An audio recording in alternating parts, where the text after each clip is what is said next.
workshop scheduled for September 1st, 2020. This is one of probably our final budget workshop. Depending on how things go today, we'll make decisions as to whether we need to have any additional workshops. We expecting right now to have 3 Tuesday commission meetings this month, just the way that the months fall. So we'll have our first official budget adoption next 2 weeks from today, and the commission meeting then, and the following 2 weeks after that. Just want to remind everybody that we are streaming live. We have now gone live on Facebook as well. So we'll just be cognizant of that as we move forward. We have actually, we've got information now, and I'm going to be sharing my screen in just a minute, which one is a budget summary, and then one is, next document is a showing all the changes that's been made since our last budget workshops and where we were at and how we've gotten to the point where we are today. So Sarah's going to cover some of those conversations. I think also our finance director maybe answer questions.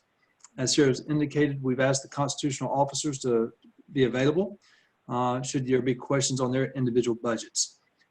So unless somebody has any questions or anything, we'll proceed with 1, going over the summary, and 2, the summary of all the changes. As we go through those changes, it's going to lead into other conversations along the way. So that's how we will proceed unless somebody has some other ideas. Any other opening comments from anybody on the board?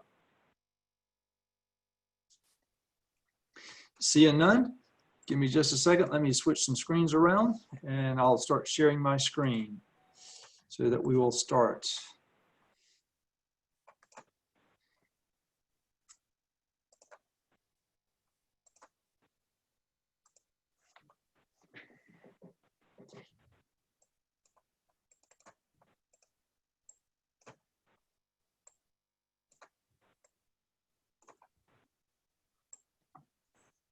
Okay, can all the commissioners see my screen? That's got the summary that's showing here. That's titled Baker County Board of Commissioners, Board of County Commissioners Preliminary Budget 2021. Everybody can see? All right, with that being the case, Sarah, if you would like to discuss this, you have the floor. Thank you, Mr. Chairman. Yes, so you all should have received this information via email last night. I do apologize that this information was not given to you guys in more of advance notice, but with everything going on with COVID-19 and the delay in information from the state, this budget process has honestly been a lot more difficult and different than we've seen in the past years. So I'd just like to say that there was a lot of hours that went into this, and I'd like to thank the departments that participated in these budget reviews. We met a lot and went over all of these departments line by line, and I'd like to thank Ms. Ruiz too, because she put in a lot of effort on this information. So moving forward, I would just like to say we do have 2 spreadsheets for you all to review that were sent out, like I said, last night. The first of which Chairman Bennett does have on the page for you all to see now. And basically that just goes through department by department and shows you overall that the budget has been balanced. We actually have a budget surplus of $122,849 at this point. When we get into spreadsheet number 2, we've got some more information that goes over how we arrived at this budget and what amendments were made, and what the revenue looks like and things like that. So we'll go over that in more detail. Like I said, on page 2, it does have more information, but I do want you to see that this is a quick at a glance look at what your budget looks like for the upcoming year, and to show you what that budget surplus does look like. Do you all have any questions specific to this spreadsheet?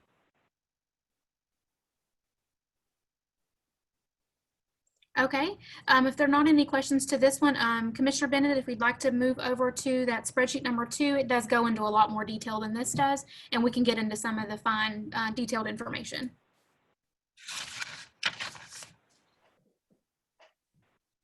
Is this where you're looking at, Sarah? That's the spreadsheet that you're referring to? It's still showing preliminary budget 2021, the one that says budget summary request at the top. The secondary one, if we want to switch over to that one. That's what I have showing on mine. Which one are you guys seeing? I'm still seeing the one with the yellow highlights on it. I'm seeing the preliminary budget 2021. Okay, so there should be the secondary one. All right, well, I'm going to stop sharing and restart because I've already got it. It's pulled up on mine. So let's stop sharing and start resharing again to see if it pulls up for you. And let me get back over to it.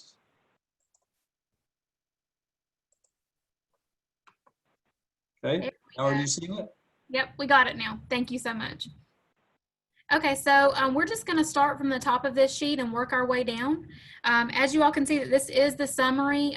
When we talked about it, we wanted something at a glance that you all could look at and see exactly what has transpired since our last budget workshop and where our budget looks compared to last year or current fiscal year that we are in. So as you can see at the very top of the sheet, we have our current budget 2019-2020 versus 20-21 for you to compare there. So you can see that there was a loss in revenue on the year-to-year expenditures, on the revenues there. We actually go down to that in a little more detail below, but obviously we've had, there were grants and other things that accounted for that, but there was a significant loss to the general revenue fund that accounted for why we had such a loss in revenue. Subsection A, since our first workshop, the general state revenue for 2021 dropped 14% from previous or current fiscal year.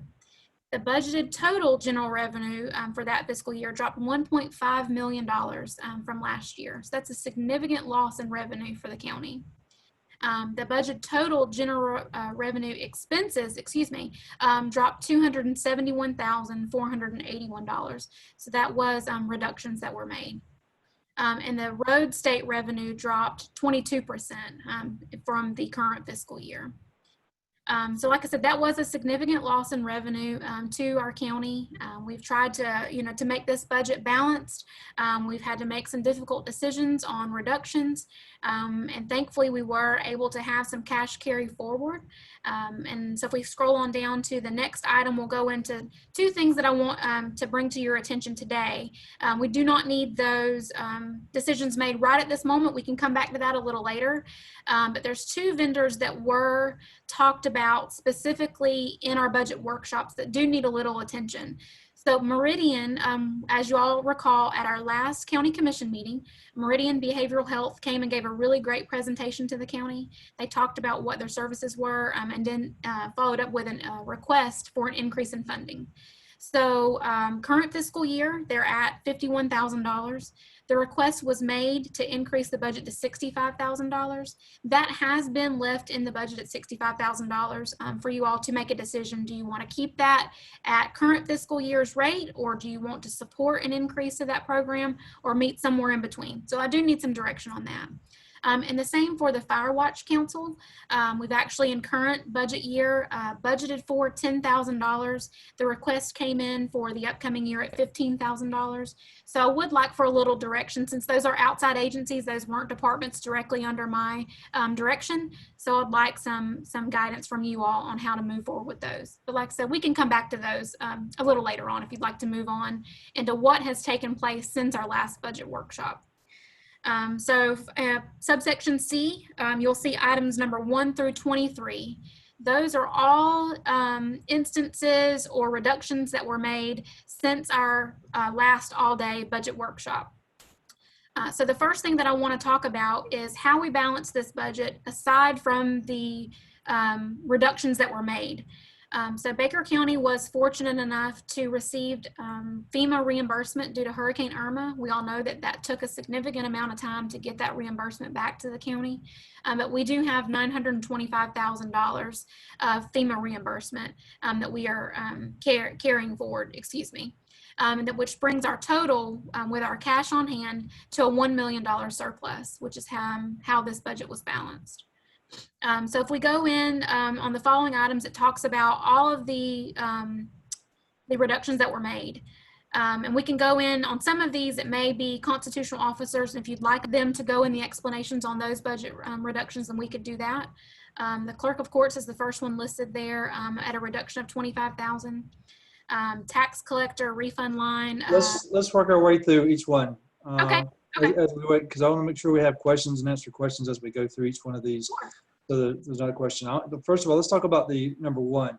Okay. We received $925,000. Yes, sir. Okay, and that's what's give us a cash carry forward of $1 million. If we wouldn't Yes, receive that, we would have had a cash carry forward of $74,000. Yes, Is that sir. correct?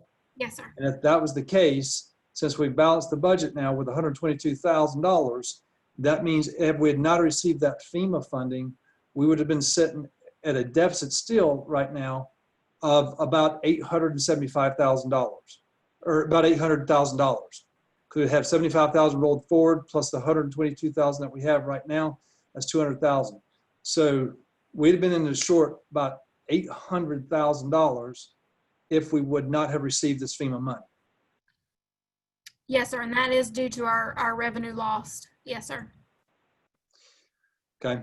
That means next year when we start going through budget cycles, unless we've seen an $800,000+ increase in revenues, we will have a issue next year when we go through this. But the only thing that saved us right now with this budget cycle truly appears to be that we had $926,000 come in from FEMA. That's what saved us this cycle. Mr. Chair, Mr. Chairman. Commissioner Steele, you're recognized. I'm sorry. Mr. Chair, the only thing I was going to ask, I know it may have been, I was a couple of weeks back, it might have been before our last meeting, and Cheryl may be on her to answer this. I saw a thing after we had the original 1.3 and all of, which we knew that wasn't exactly right. I saw one that said we were only 400, we were 400 some thousand over. I'm confused about I see what you're saying, but I don't understand. Did we get FEMA money and we have money carry over in a reserve of another $1 million? Because that's the way I'm reading that. Cheryl, if you're on the line, maybe you can clarify a little bit, but no, sir, we don't have another $1 million. We had cash carry forward on hand, and then we also had that FEMA cash. And in the previous conversations, the FEMA may have been part of that cash carry forward that Ms. Ruiz was stipulating back then. Okay. I mean, I was just, that was why I was confused about the amount we was talking about, but that's good. Okay, thank you. Yes, sir. Okay. Continue. Let's talk the next item. There's a reduction in the clerk of courts and comptroller's cut budgets. What was removed with 25,000? Yes, sir. I know the clerk's on the line. If you'd like for her to go into those reductions. Sure, that's fine. Okay. Ms. Stacy? The main reduction was we took out the community outreach, and we also took out the $15,000 for the auction software that we were going to purchase. Those were the two things that we deleted out of our budget.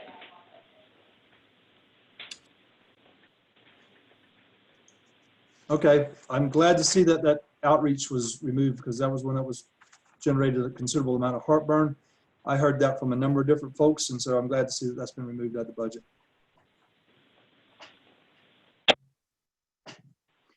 Okay, next item. Anybody have any questions? Now we'll continue on. Chairman, Commissioner Anderson, you're recognized. I would like to go back, being as we're taking these item by item, if we would go ahead and settle the two that we had prior to this on the, that way it doesn't get lost in the wash, if you don't mind. I'm certainly glad to do that. I just thought we'd get a better handle of what all changes were taking place and then do that. But if you would, I don't have a problem if it's the pleasure of the board. If you want to address those, we can. I clearly want to address them today before we finish this workshop and make sure that those are addressed before we get off and have a decision made. I just thought it may be wise to understand all the other changes that were made before we did that. Is that okay? Yes, sir, that'd be fine. I absolutely agree that we want to address that today and not have it postponed. Okay, so if we can continue on, the next item on here, I'm trying to rearrange my screen so I can see it better. All right, the next item on the agenda is the reduced tax collector refund line budget proposal. And yes, sir, and that line item actually comes straight from Ms. Duggar's budget. That was reduced by her in her budget presentation, so that was just reflected here on this summary. Well, help me to understand something. Was it a reduction or was it an increase? Because the first one says the clerk of courts cut their budget, so it shows a negative 25,000. This one said it was reduced, but it's a $40,000 increase. Or is the parentheses just, or should that have been in Yeah, no, parentheses? that should be a reduction. Yeah. Refund line reduced. Well, I'm not sure, because that's why I'm asking, because that shows as a, it doesn't show parentheses, so it doesn't show that it's a reduction.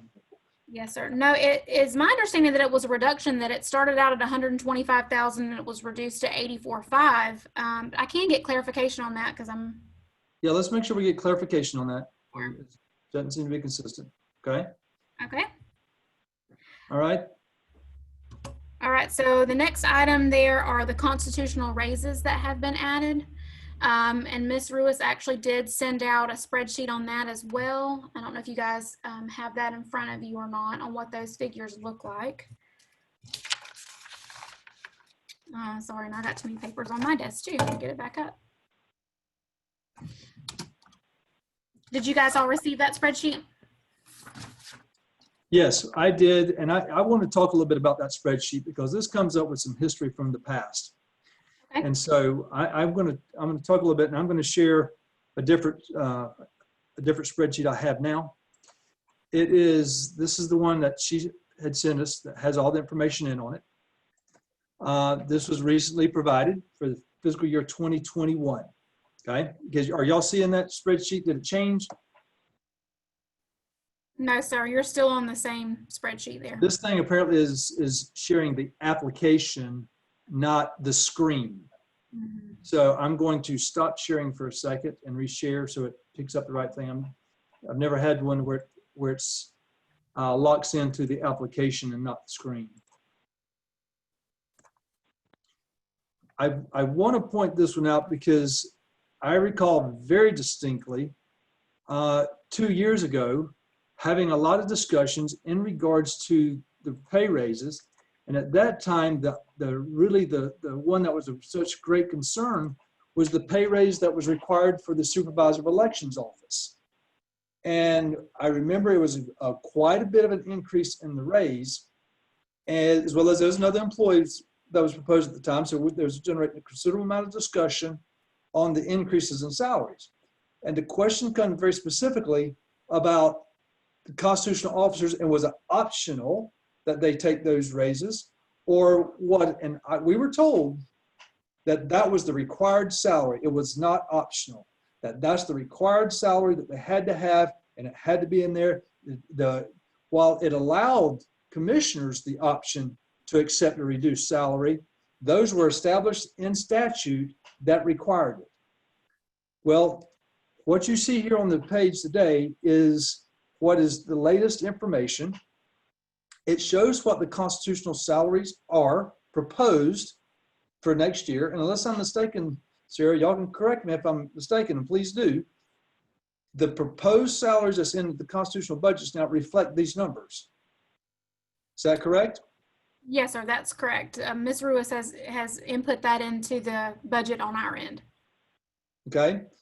Well, I will just tell you as a county commissioner, I'm not making that salary. All right. I started off at the same salary that 6 years ago that I'm making today, and it's 29,000 something. It's considerably less than that. I've never taken a pay raise since I've been here as a county commissioner, and don't intend to as of now. What I do want to point out is the incorrect information that was provided in the past. Because when you go down to the spreadsheet, what it said, or this document, it says, as a result of the recent statutory authorizations, each elected county constitutional officer and school district official may voluntarily reduce his or her salary rate. However, the salary figures listed in the table do not reflect any such voluntary reductions. So I want to make it a point that the commission was advised incorrectly 2 years ago on constitutional salaries that it was not an option, that it had to be done.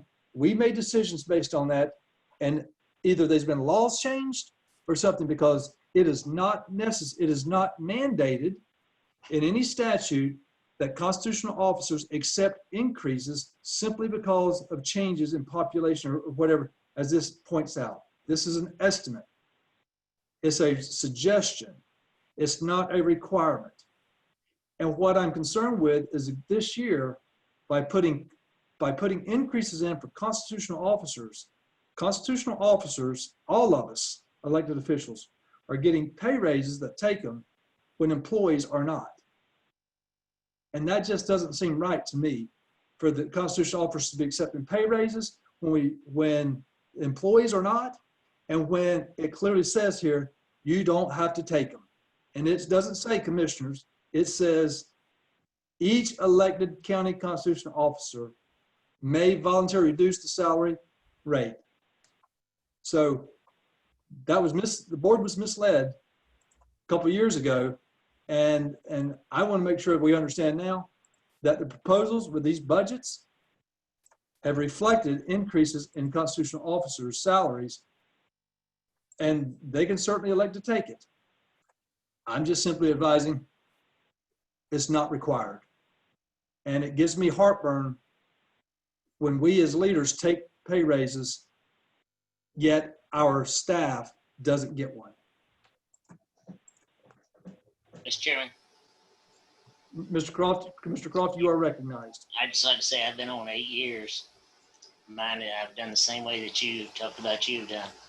When I come on the board, it was at 29.4, and for the last 8 years, that's all I've accepted. I'm not taking a raise. I'm not saying that to brag on myself. I'm just saying it because I felt like if our employees wasn't getting it, I wasn't going to take it. And even on the years they got it, I still didn't take it. Well, I just see in this particular cycle an increase of $48,000 for the leadership, but yet our employees are not getting it. I agree. And that's where I have concerns with that.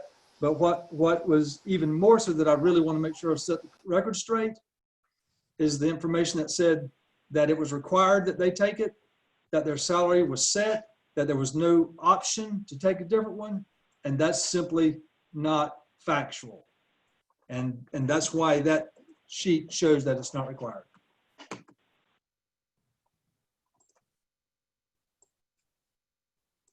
Okay. So I'll leave it up to the constitutional officers to decide whether they want to take pay raises or not, because I don't intend to take one. I haven't taken one in the 6 years I've been on board here, and I don't intend to take one now. Our salaries are all published. If anybody wants to get them, but I can just tell you now, I don't intend to take one, although I could right now take a $5,000 pay increase based on that table, and there's nothing anybody can say that could say no to it. And so I don't intend to do that. I'm just saying that's up to the other commissioners. If you want to make adjustments or constitutional officers between now and the next budget cycle, you have the ability if you choose to. Any other discussions? If not, we're going to move on to the next item. I see no hands raised, any head nods, so we'll move on. There's number 5 is constitutional and county budgets were reduced health insurance. Yes, sir, Mr. Chairman, that was, in our original budget proposals, we had counted for a 15% increase. And when we finally got those numbers back from our health insurance broker, we came in significantly lower than that. So those budgets were all reduced to reflect that actual health insurance rate that we received. Okay, and the next, but it didn't have a dollar value. We originally had proposed in our budget something 15%. We come back with less than 3%, but there's not a dollar number there that helped bring the budget down. So I would have thought that would have been a significant number. Yes, sir. We can send that information out to you guys, what the total number was on that. Okay, the next item is number 6. Yes, sir. So the clerk's office, and like I said, Miss Cheryl, I believe she's on the line, or Miss Stacy as well. They can go into more details if you'd like. But Miss Ruiz and I actually had some conversations about the necessity of more advanced software to process all of this COVID-19 CARES Act related information that we're dealing with. So after some conversations with other counties and our auditors, it was explained to us that the CARES Act funding could in fact pay for software for the finance system. So this is something that we would like to see proposed as part of our CARES Act reimbursement request, will be to fund this new software purchase. Sarah, but doesn't this still need to be in the budget that it's going to be expended out of?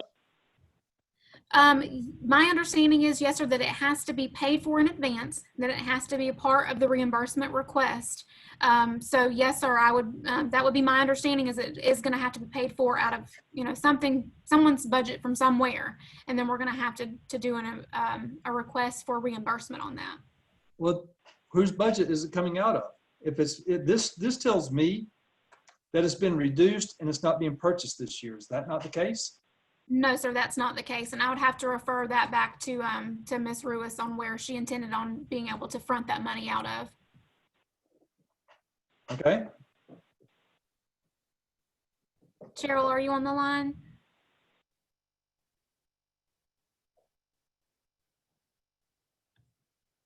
I believe she was there. Let's give her a second. Cheryl, I see you're here, but you're muted. Clint, can you move her over again so she can speak? I can only allow the speaking. The caller has to unmute themselves. Okay.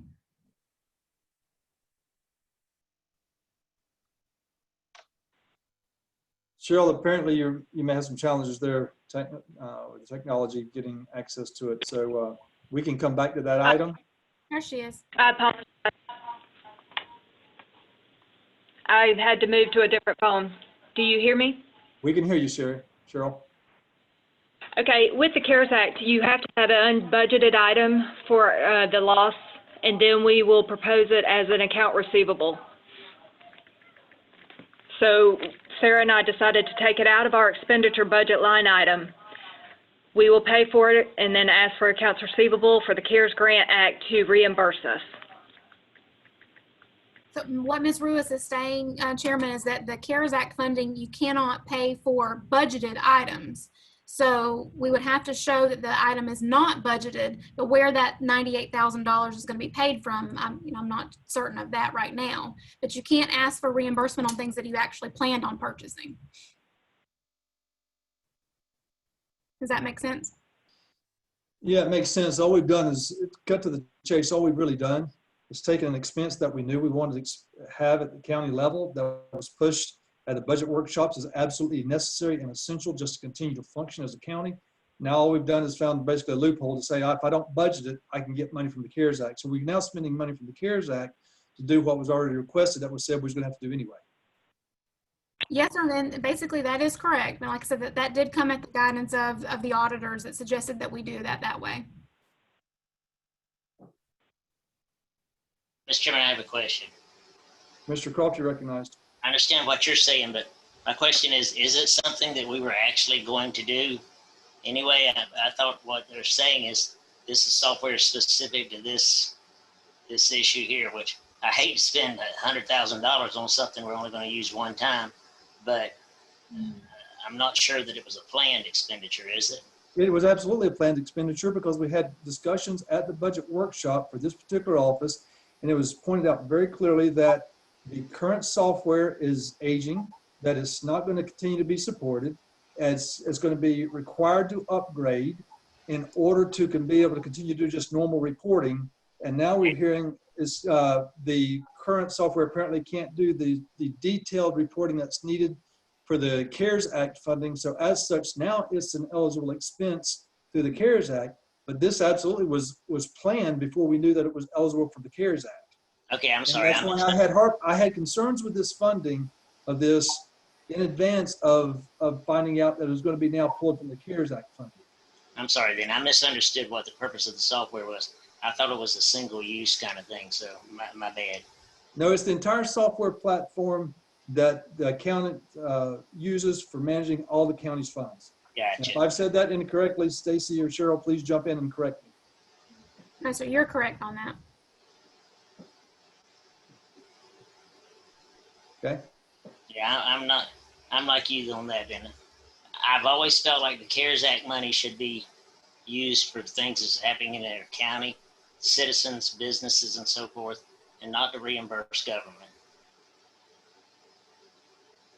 Just my thoughts.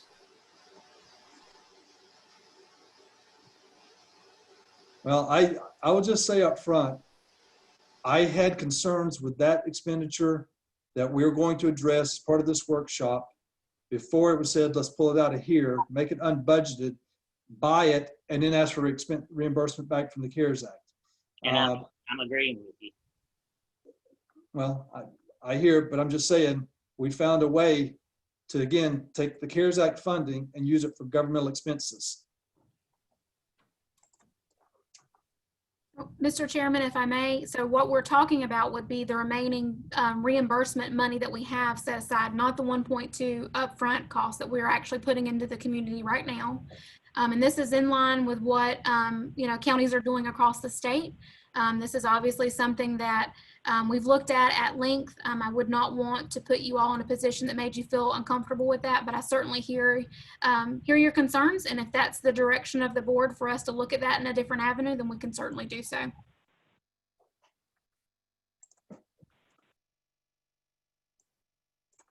Okay. Mr. Chairman. Commissioner Anderson, you're recognized. Yeah, on the 98,000 for the reduced on the software. I understand what staff is doing, and I also see that the auditors is leading him in this direction. Also know that there are several instances where if we can get a grant for something, instead of taking money out of the county coffers to pay for something, we've went in that line many times as a small county. And in this situation, this is something that's going to be required to do the, I know that we need it, but also I know that it's going to be something that's required for the CARES Act. And I'm not thinking that we're doing anything wrong by doing what the auditors have told us to do. It would give me heartburn if we was doing something that we shouldn't be doing, but I'm not seeing where this is the big issue of not taking the funding from CARES Act to help us with software that's going to help us recuperate the money from the CARES Act. So I don't have any heartburn with it. I think that it's an avenue for us to make our county better, and it's going to make it easier for the CARES Act funding. And it's all been approved. So I'd be different if it wasn't approved through the auditor. So I don't have heartburn with it. Well, one of the main points I want to make sure we understand is there hasn't been a reduction in the budget. It's going to come back, and we're going to add another $100,000 of expenses to the clerk's budget, as well as the revenue to go with it as well. So I don't want it to come across that there's been a reduction in the budgets when that's not the case. It's just reallocated, and it's going to come back at a later date to show that expense. Yeah, you'll see an expense and then a revenue increase. It'll be pretty well a wash. We do that all the time in budget amendments. Mm-hmm. Mr. Chair, just to kind of echo Commissioner Anderson on that too.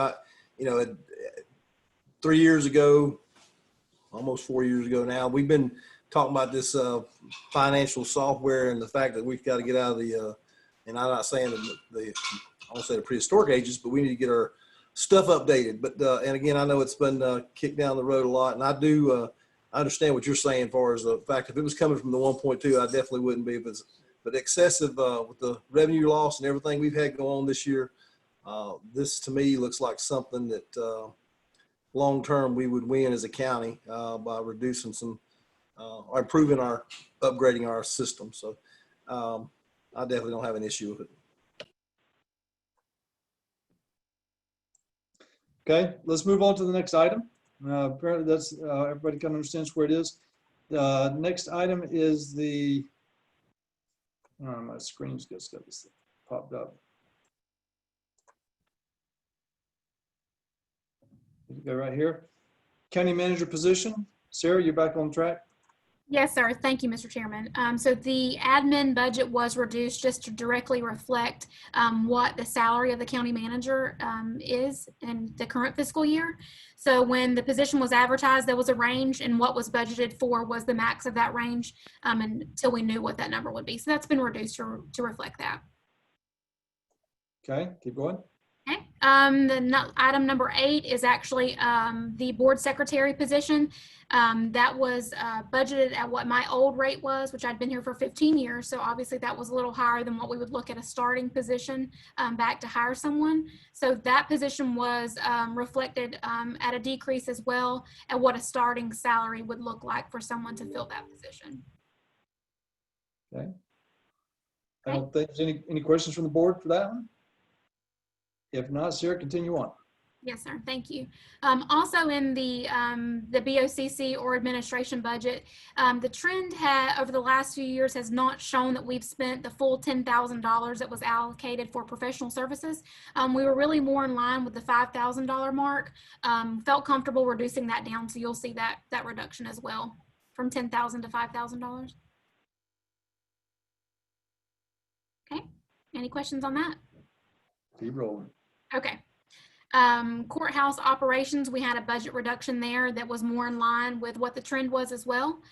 We saw that the whole budget was not being used, that what was allocated, so we made a reduction $4,000 on that account. Okay. All right, next item was in the community development department. That was a minimal change in just the position and title that needed to be accurately reflected in that budget. So that was a minimal reduction of $2,300, but we did want to make sure that that was reflected for you all. Okay.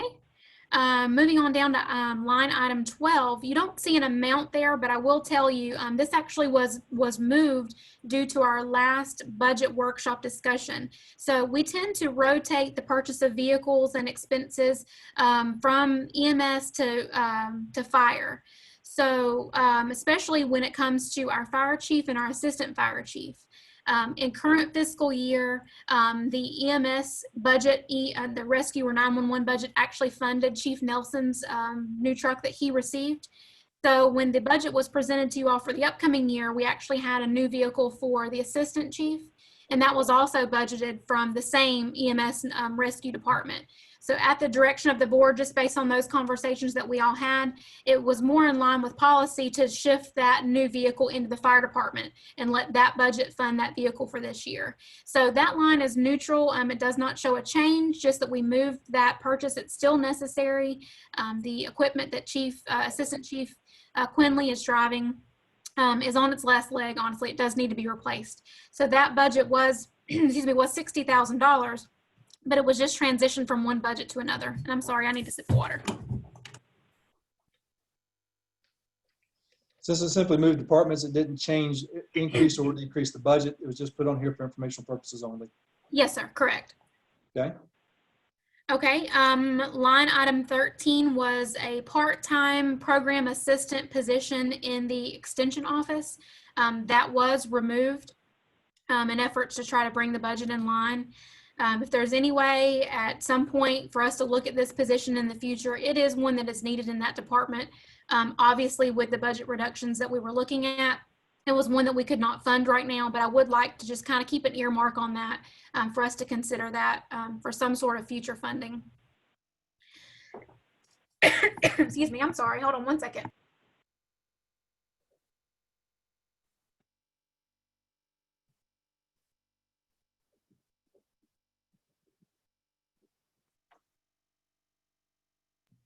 I apologize. I got a tickle in my throat and it would not go away. Okay, I think I'm okay now. So if there are any questions about that one, if not, I will move on. Okay, moving on to line item 14. We did have playground equipment in the recreation department, and that was removed in the amount of $8,822. Like I said, all of these cuts were difficult. They were hard for us to talk about, but obviously in efforts to try to bring this budget in line, we did make some of those choices to remove that. Mr. Chair, just something that on that one, I'm not in agreement with removing that. And I was thinking of what Commissioner Anderson was saying earlier. I mean, I know that Meridian and all the different things up there, but Meridian, I think, was asking for 65 versus 51. I would, to me, if we gave them 60, at least we could probably put this 8,000 back in the budget for the kids. Nothing more important right now than places to be safe for those kids out there. And $8,000 is not going to break the county. Mr. Chair, I'll echo that. I was going to jump in, but I'm glad Commissioner Steele did. I think that this is something that investing in your kids is not something that we need to take out. And that was one of the issues I wanted to talk about earlier that we was going to talk about later is the Meridian. I think that I know Meridian is very important to our county and to our region, but I just don't think this is an item that needs to be took out of our budget. Okay, here's what I'd ask. I agree there's going to be some of these that we're going to come back. Let's add our input now, but let's kind of make the decisions as soon as we get through. We've only got a few more, and then we'll kind of come back and say, here's what we're going to suggest to remove, add, change, or modify. Okay, I think it's wise that we get through all the changes before we make those individual ones. Sarah, please continue. Yes, sir. So line item number 15 was miscellaneous expenses. That is in relation to our health insurance benefits. That's the reduction that were made for our retirees. And that's just that reduced rate that we saw from the renewal coming in lower than budgeted on that one. Okay, moving on. Okay, line item 16, the public defender, we actually had a project budgeted for the upcoming year that totaled about $10,000. Through some efforts in current fiscal year, we did that project at a lower cost than we anticipated, so there was no need to do an additional funding for upcoming year. So the needs of the office were met in current fiscal year, and like I said, that project was no longer needed for upcoming year, so we removed $10,000 for that. Questions? Sorry, I get ahead of myself sometimes. Keep going. All right, line item 17, Ag Center. As you all recall, we've done some upgrades to the Ag Center over the last year. It looks really, really great. In the upcoming budget year, we actually talked about redoing the flooring in the auditorium and the kitchen. And I can tell you that the bulk of that $63,900 was the flooring project because of that facility being so large. That was actually the bulk of that cost. The kitchen itself was only about $8,000, if I remember correctly. I've got my notes here in front of me. I believe that was correct. So we only looked at about, like I said, 8,000 of that overall 64 was the kitchen. The rest of that was the flooring project. Our maintenance staff have gone by, they've buffed and waxed that floor. It does not look too terrible. We'd like to see a finished product, but obviously all things considered, $64,000 was a very large expenditure. So that was removed from that budget. Questions? Okay. Moving on, we had line item 18 were two simple reductions in community centers. We actually had some maintenance costs associated with the McClellan Post Office and the fairgrounds, and those were reduced to reflect a more accurate approach of what we were using that fund for. So that was, like I said, a simple reduction of $1,000 in that budget item. Okay. Moving on, line item 19, the human services, the indigent hospital program is actually something that I've administered here in the admin office since I was hired. This is a state mandated fund. We are required to fund a certain portion per capita. I can tell you that we have historically not used all of our allocation. We run into problems with qualification, getting people back in here. And obviously as time has progressed, more and more people are insured through different programs. So we just reduced that to put that more in line with what we're seeing expenditures for. Now, I would like to say that should we receive a large item that someone was approved and was in the hospital for a significant amount of time, I will have to bring that back before you because we are obligated to fund up to a certain dollar amount. But like I said, historically, we've not spent that over the last few years. So we just reduced that down to better reflect what our actual expenses have been. Okay. Moving on, human services for the increase in Medicaid. That's actually an increase of $14,599. Unfortunately, that's a state mandated number as well. We have no control over that number. That's just a requirement of our budget. So that number was increased to reflect what our upcoming fiscal year budget would look like. Any questions on that one? All right, line item 21 was Shoals Park. We Sarah, actually had, yes, sir. Sarah, back on item 20, it says that's an increase. So again, that's not a decrease. That's an increase that we're adding there at 14,559, right? Yes, sir, that's correct. That accurately reflects that number for us. That's why I go back and question whether or not some of the previous numbers up here where it says reduce was not, because it's not showing us that. So just please. Yeah, and actually, if you want to circle back that, Mr. Chairman, now that Ms. Ruiz has her microphone sorted out, Cheryl, do you have a moment to clarify that on line item number 3 for us on Ms. Duggar's budget? It says in here, it reduced the tax collector refund. So it shows it reduced the refund amount. And I think that's why it's showing as an actually increase in the budget. Yeah. That is correct. Okay, thank you. So that is an increase, not a decrease. It reduced the refund. So it's an increase in the budget. Okay. Right. Okay. Sorry, I misunderstood that one. Okay. Some of these that aren't in my departments, I'm still learning on those, so I apologize. You guys bear with me. Okay, so I'm sorry. Going back to line item 21, Shoals Park. We actually had a pretty significant conversation about Shoals Park at our last budget workshop. We talked about a skid steer and a barn, as well as some part-time help. And at the at the entrances there, and those little buildings to house those parking lot attendants in. So those reductions were made based on the communication that we had from you all at the last budget workshop. So like I said, we did make those reductions. That was specifically to the skid steer unit. We actually had a skid steer unit donated from the road department. They had an old piece of equipment that was no longer needed because they had purchased something new. And it still had some life expectancy in it, and we could use it for what our needs were at Shoals Park. And then in current fiscal year, we actually had some budget allocation for some attachments to go onto that skid steer unit. So given with the equipment that was donated and what was actually purchased this year, we felt we were in a pretty good place to not need any of that additional equipment for upcoming year. We could see how we make things work with that, that existing equipment that we had.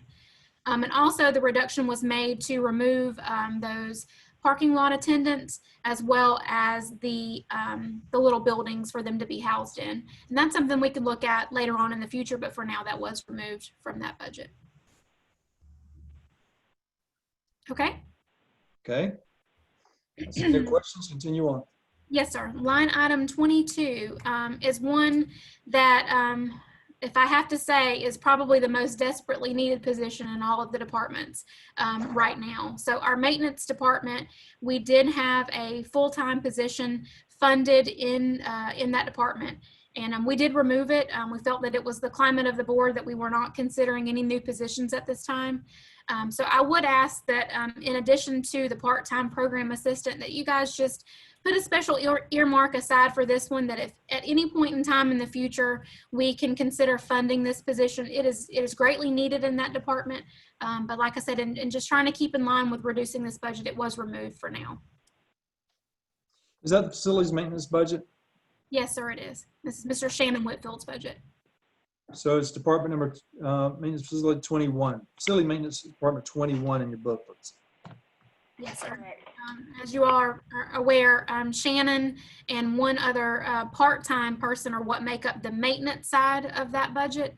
We do have 2 full-timers on the recreation side, but as far as maintenance goes, it's just Shannon full-time with 1 part-time employee.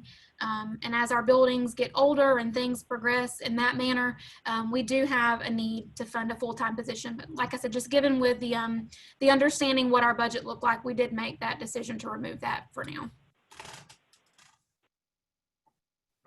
Okay, any questions? Seeing none, Sarah, continue 23. Line item 23 was the IT service position that we talked about at our last budget workshop as well. This was one that Mr. Shivers presented, that he had a varying role of the GIS department functions that he would like to see that position grow into on the county side, not what we were actually already offering through the joint position that we have with the other constitutional officers.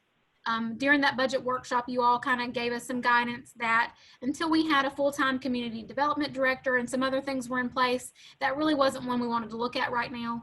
And then obviously keeping in line with our budget reductions that we made in other departments, it's obviously not the time to talk about a new position. So that was removed as well. Okay. So now what we've done is basically have gone through all the changes that has come about since the original budget workshops, right? So what the results of all of these changes has resulted in a balanced budget with $122,000 of potential surplus that we haven't utilized.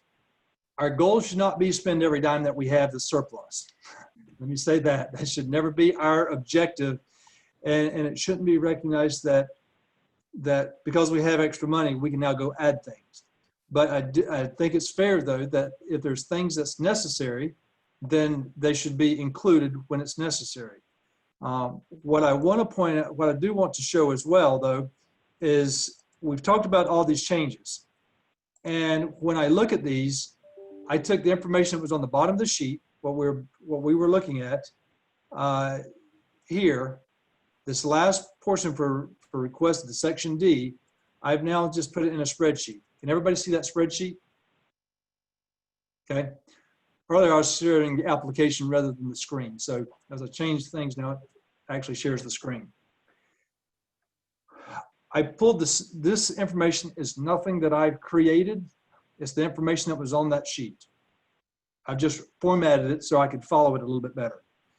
And administration from the current year budget to the proposed budget, we've cut about $350,000 from our current budget to the proposed budget.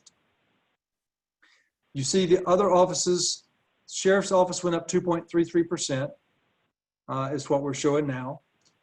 The Clerk's Office went up 16.09%. Supervisor of Elections come down 4%, but I would expect it to come down. There's no elections next year. Actually, that's not true. There are some elections. They're just not as many. Okay, they fall at the end of this calendar year, which is into the new fiscal year. So again, it has come down, which is a good thing. The tax collectors has gone up 35,000, and the property appraisers has come down. So the majority of the makeup, the thing I want to point out here is this again continues to be, seems like a repeat occurrence. That the majority of all the reductions is coming from the county staff, from the administration side. I get the fact that we've got a larger budget, but the percentage changes are always the greatest percentages coming from, almost always from the administration side on the heavier things. Property appraisers, as well as supervisor of elections, so some of those are just functions of what they have to do that changes on an annual basis.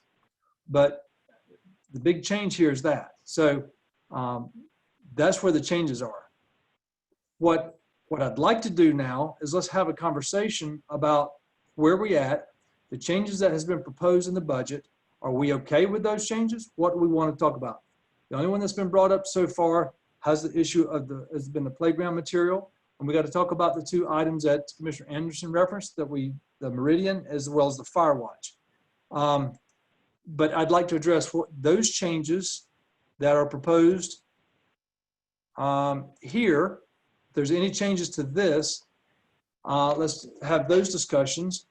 And once we resolve those, then let's talk about if there's any changes to the constitutional officers, or we can do them vice versa, whichever one you want to do. Okay. So unless, since there's already been some conversation here, I'd like to have, let's talk about the changes here to see if there's anything else that we want to modify with those. So with that, I'll open up the floor to commissioners as to what your What's your pleasure?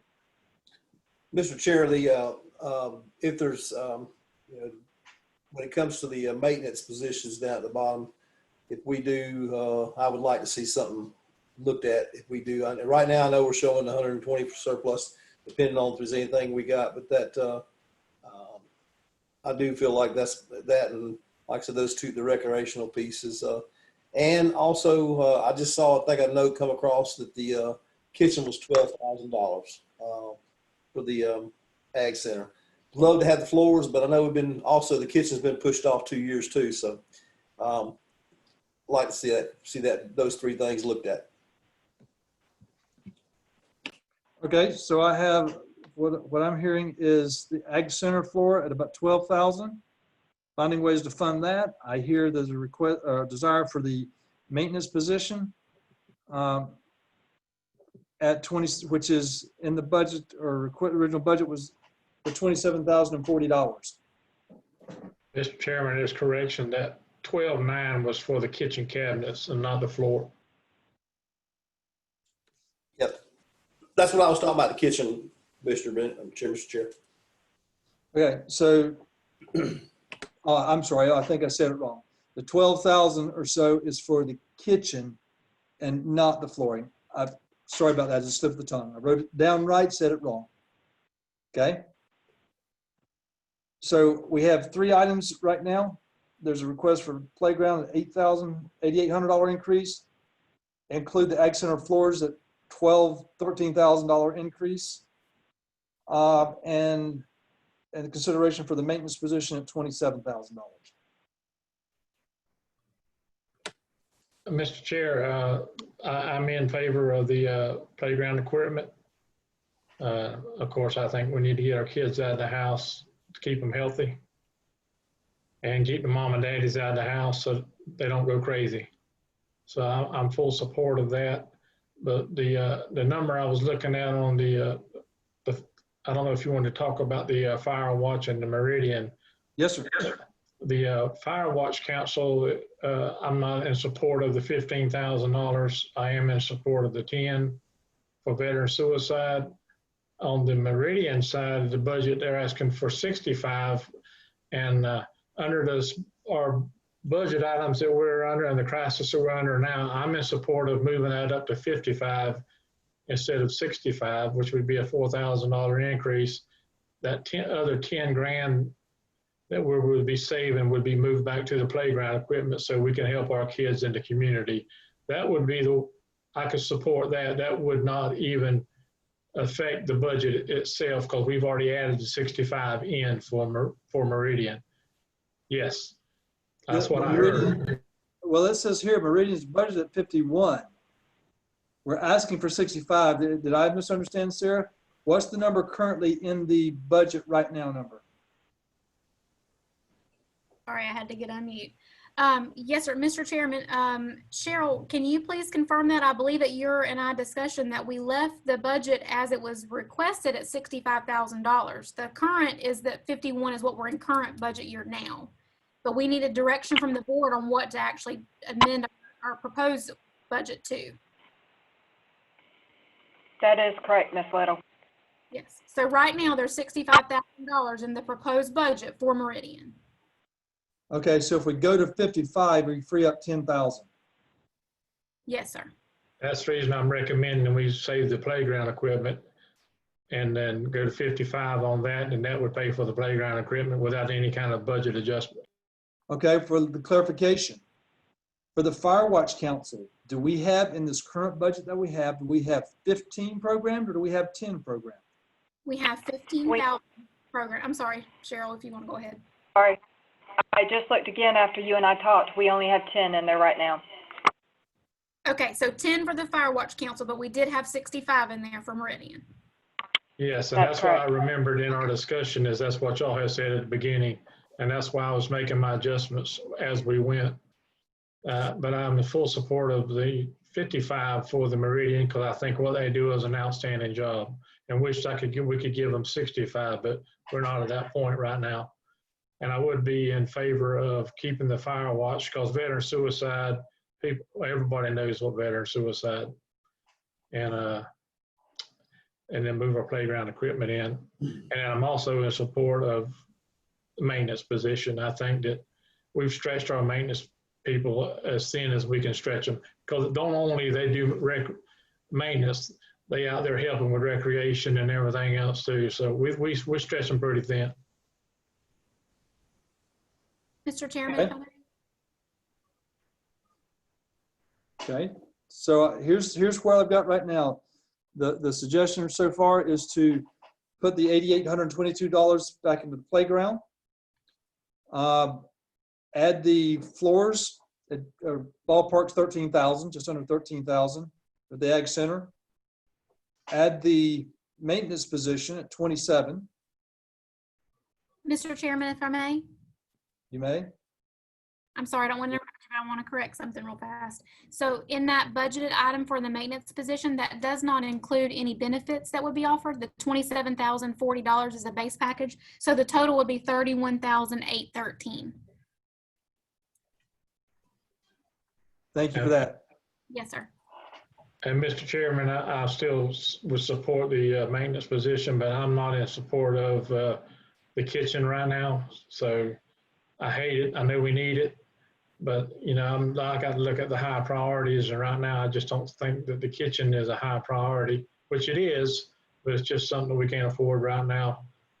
And I think that the Ag Center understands that. I would rather see them get their part-time position other than the kitchen cabinets.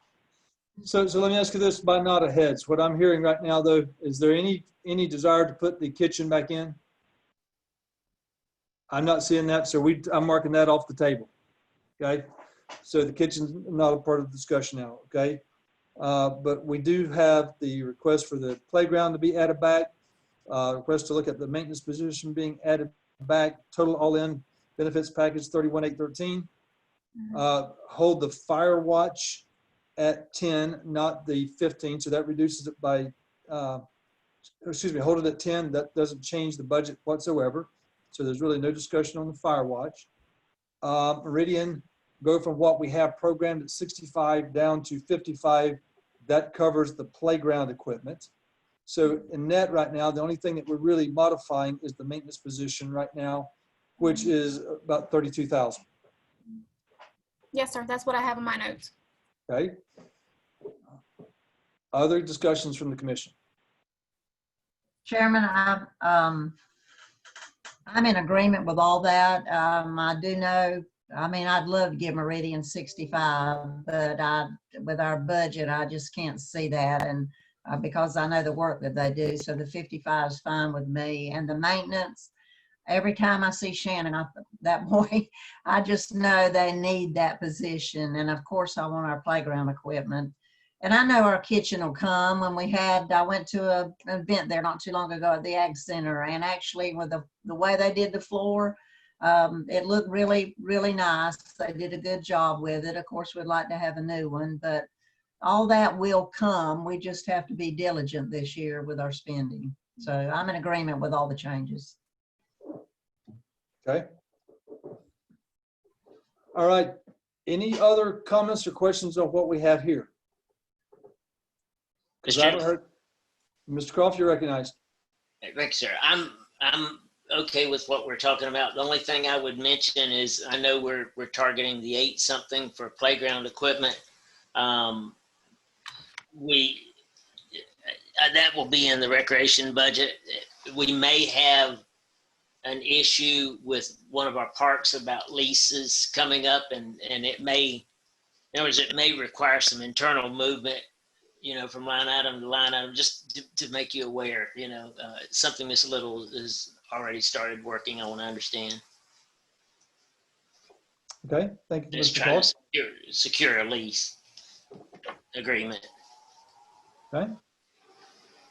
Okay. Any other questions in regards to that, to our current budget? Because what I'm showing, and I'm just using round numbers. Instead of talking about 8,822, I'm gonna call it a $9,000 number. So it calls about 31,813. I'm gonna call it 32. Just easy numbers. So we've got a increase of 9,000 for playground, increase for maintenance at 32,000. But we're gonna pull 10,000 back from what is current budgeted for Meridian, make that 55. So that net result is in the neighborhood of, let's see, 32, 40, 41, we're at $31,000 increase, roughly. Mr. Okay. Chair, Yes, sir. with those changes, we're showing a cash balance, a surplus, cannot speak today, of $92,214. Yes, because that would come off of that 122,000 number that we had originally. So if you knock 30,000 off of it, ballpark number, you're down in the neighborhood of 92,000 surplus. Right. Okay. So are we good with these? Because majority of these cuts are coming out of the county administration staff. There's a few here that's been adjusted, but the majority is coming from our section that we manage. That's why I want to make sure we are understanding where we're going to adjust things at. Any other comments or anything from the commission? Not? Let's talk about the budgets as proposed by constitutional officers. There's where we're at today. All right. Are there any questions or comments or concerns with the current proposed positions?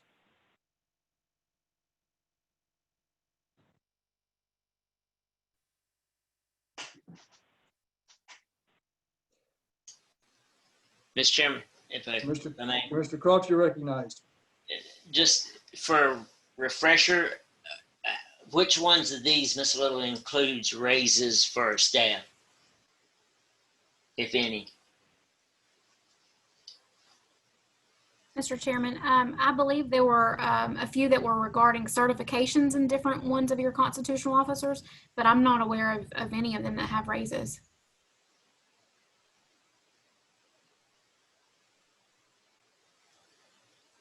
Okay. Well, Mr. Chair, I got a question. Sarah, I know originally that, they may have adjusted the sheriff's budget. I know originally, and I'm not disagreeing with the fact, but I thought there was something to do with the, they were going, I know, ask for like correctional, and there were some increases there, I thought, but I don't know if that's still in there or not. I know the correctional side was on the BCD, BCCMC or whatever. Get the right thing. I don't know if that was. They did have some salary adjustments for their correctional sides. I do see that Jeffrey Cox is on the call too. So if you guys would like him to be able to clarify exactly what that looks like, we can do that. well, but in fairness with that, through the BC, and Jeff can certainly clarify, but unless I'm mistaken, our calls for corrections did not change. Is that correct? Or did it? No, sir. Our inmate agreement is actually on the agenda for later tonight for you all to consider. That does not have any increase to the county on that side, but I believe there were some budgeted items on the sheriff's office side that had an increase for those. Yes, sir. And I apologize. I actually was not considering the corrections office when I answered that originally. Okay, Commissioner Steele, if you'd like, we can get the sheriff's office on if you have a question. No, I just knew that the correctional officers, that was in the BCCMC's budget. I knew that. But I thought because I know there was it was kind of a state increase where they were having a retention discussion we had. And again, I'm not saying that I'm in disagreement with that. I think that we definitely need to keep our law enforcement, that was but I couldn't remember if there was actually, that increase was still in there. What I do recall is the sheriff's office is implementing a new approach in order to address long-term retention. Something, I won't say it's the same, but it was a similar approach to what we done a couple years ago, I think last year, year before, when we addressed it with the road department and put in a step program and so forth, that after so long, there's a particular a raise. So I think the sheriff's office is trying to move to that type of model. And I think that was part of the discussions that was presented whenever they presented their budget. Mr. Chairman, Mr. Anderson, you're recognized. on the BCCMC side, they did raise their starting salaries. So I'm going to be, it's not a across the board increase for all their employees, but they're starting. What the problem is they're having is employee retainage. So what they're doing is they're on their starting salary side, they bump that up to get it. So when they hire people, they get 6 months in, they get all the training that they need, and they go down the road and make $40,000. You know what I'm saying? So they put all the time and all the investment in their employees, and then either the state or one of your other local counties is just taking them away because of their pay, which is the same problem we was having in the road department on retaining our employees. We would get them trained on the equipment, and then they would go in the private sector and make a lot more money. And on the sheriff's side, they're actually trying to do the same thing. They're raising up their starting salary so they can retain their employees. And what's happening is that they get the employees in, they get them trained, and they get them used to Baker County, and then all of a sudden, you know, it's just, and if you're trying to raise a family, you can't blame the deputies or the people who's trying to leave to better for their families. So what the sheriff's department is doing, and this is what they put in their presentation as I can remember, is they actually went through their budget and they've done some cuts so they could bring some of their salaries up. And then what they're not doing is giving a across the board raise to the people who, like your sergeants and people who's been there for 15, 20 years. They're not getting a raise. They're just trying to retain the new people that they bring on board. And that's what they had presented in our budget hearing.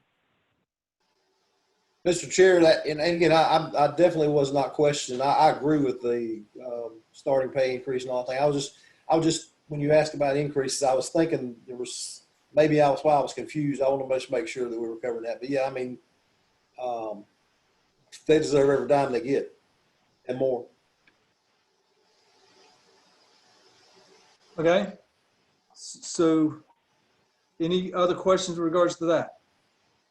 Mr. Chairman, I Call to recognize. I think I first want to thank the clerk for removing the community outreach, but I believe the sheriff's budget still has it, and I opposed it last year, and I just think that line should be removed this year.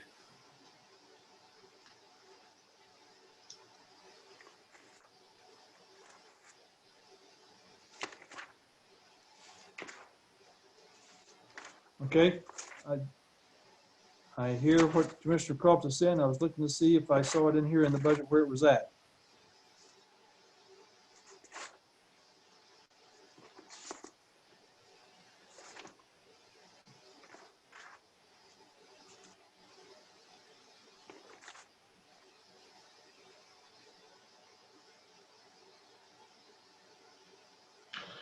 Mr. Chairman, I'm thinking, and I've looked, I haven't seen where the sheriff's office has a community outreach, but reach to the community, but I know that BCCMC does, and they work in conjunction together. So I'm not sure that you'll find the $10,000 community outreach in the sheriff's budget. Okay. Again, I was trying to scan it really quick to see if I could see where that was at, and I'm just not seeing it. It may be there, but I don't see where it was a separate line item. Okay. It is in the BCCMC budget, but they work in conjunction together with the sheriff's office. And I agree. The difference here is BCCMC is set up as a separate corporation. What we really pay for the BCCMC is for the corrections department for the service to the county.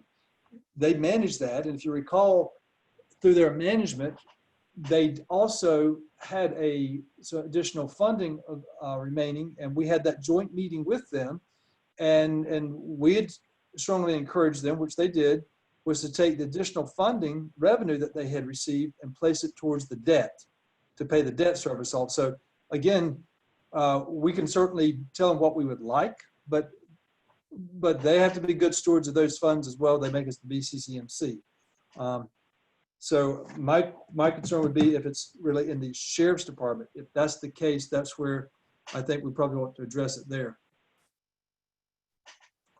Well, Mr. Chairman, I'm not going to be in support of removing the community outreach because I see the sheriff's office putting up tents for people that's had rough times in their life. They've lost family members.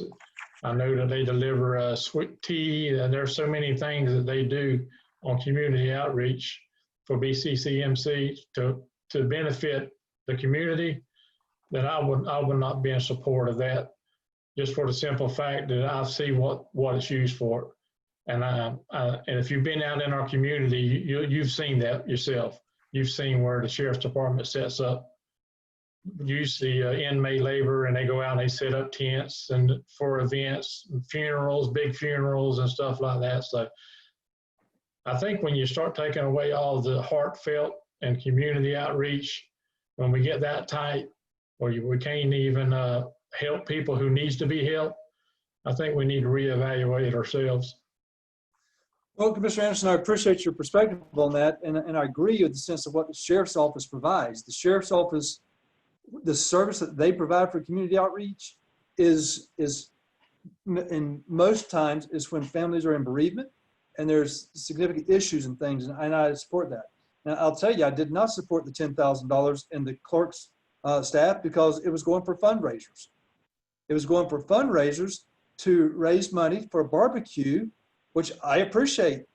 I appreciate it's a fundraiser, but it's not a fundraiser if we're spending taxpayer dollars to pay for it. And so that's a different issue there with that, as well as the outreach that was used for the trunk or treat. That's supposed to be donations and contributions. If we're spending public taxpayer dollars for those efforts, then it's not the same. The Sheriff's Office is a good bit different what they do. I'm not sure exactly where that community outreach is embedded. I'd have more concerns of where it is, but it's a different function that they serve for that community outreach. I would agree with that. Okay. Mr. Chairman. Other question? Yes. Just to clarify, I'm sorry, my internet kind of froze up here, so I missed a little bit of that conversation. But just to clarify, Mr. Jeffrey Cox did send us a message here on the Zoom meeting that says that the Sheriff's Office budget does not include community outreach. Just want to make sure you all saw that. Great. Okay. Are there any other discussions with that? Thank you. Mr. Croft, you're recognized. I was just saying thank you for that info. Oh, okay. My apologies. Okay. I want to bring up the clerk's budget, and I'm glad the clerk is on the line. There's been a couple things in this budget cycle that concern me. We've already talked about the community outreach. That's gone. There's still another position that's still being proposed into that budget as well, that I would like a little bit better understanding what the purpose of that position is and why. Because so far I'm not sure that there's a good understanding of what's the purpose for that. So I'd welcome some feedback on that from the clerk. For the past 2 years, we've been written up in audits due to the fact that that actual position is not under the clerk's, I guess, oversight. What had happened was, in the past, the county manager had moved some of the clerk functions over to the board side, and we were basically just asking to take our position back so we could have all of finance under one roof, so we could be familiar with everything that's going on, the year-end, the workman's comp, the county liability insurance, the payroll process, W-2s. Those are clerk finance duties, and we were just asking to take those back because at some point they went over there and have been given to HR, and HR anymore is very strained in their duties, and it's hard for them to get everything done that needs to be done. So we're just requesting that we get our duties back. Plus, on top of the fact that there's going to be a situation with Ms. Sarah getting her new county manager position, the board minutes are actually a clerk function. So that position could handle the clerk minutes on top of doing all the other duties that were meant to be done under finance. Yeah, if you don't mind, state those positions a little bit slower so I can write them down, because I missed them. I got payroll, I've got board minutes, I got workman's comp. What else did I miss? County liability insurance, the payroll, quarterly and yearly taxes, the unemployment forms, workman's comp audits, the W-2s, the process of time cards to do payroll checks. Who currently does that now? Ms. Kathy, and I guess her assistant Lydia. So what happens to their roles? I can't say what would happen to their roles. They have other duties that they perform that are related to HR. And this is a result of you getting audited? It's been in the audit for the last 2 years, the county audit. And what, was there a finding or was there an issue or concern? Because every time the auditors come before us, they haven't never presented any issue that I'm aware of that this been an issue, no findings, that's been a concern. They do articulate some concerns with having a small staff, that making sure that you've got enough of checks and balances to make sure that everything's being covered. But I'm not aware of issues from the auditors that said we had a problem with the way it was currently done. Last year's audit finding was 2019 through the payroll process. The county comptroller will be presenting consolidating these functions to save the county money and to make the department more efficient and effective. There's just a lot of things that go on, especially with payroll, that you guys aren't aware of. It's a two-person process. Payroll is to be done on a say if the county is to be paid on Friday, sometimes we're working until 11 o'clock on Wednesday night to make sure payroll's done. That is just not the way that the payroll process should be done, and it is affecting staff the way it's currently being done. But, okay, but if payroll is still getting done, what I don't understand is why in the world it's going to your office is going to change that. If timesheets are due at the same time timesheets are due, regardless of which office it comes into.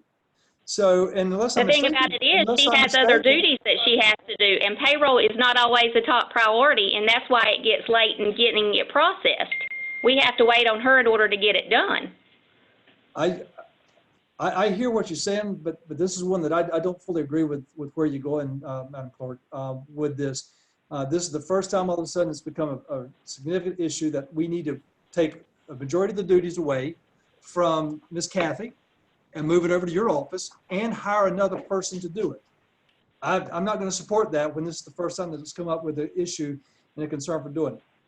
I'm not going to support that pay raise because I don't think it's the right approach with this. If there's been concerns with the way that function is happening, it should have been brought up. Not now, all of a sudden, I got to have another position. And by the way, I'm taking them all the responsibilities that somebody on our staff was. We had a significant heartburn and issue when one of our staff members did the same approach with the GIS stuff.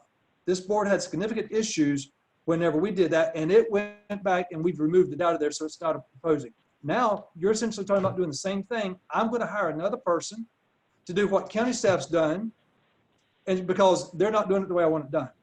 That's what I'm hearing.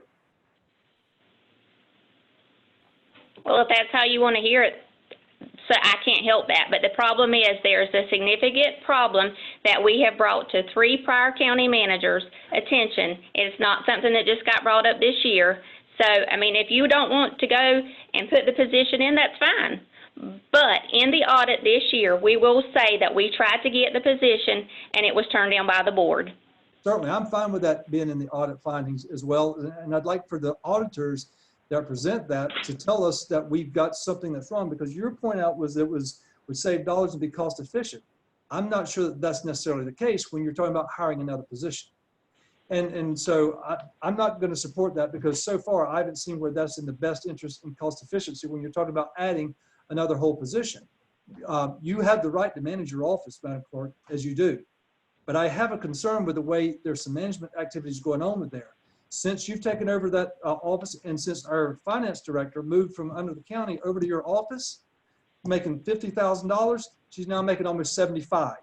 That's a 50% increase that has not been ever discussed with the board, never been recognized, nothing has been done, but yet there's a tremendous increase of an employee that's never been brought to this board, never mentioned, and yet we continue to see now another increase in your budget that's also asking for another position.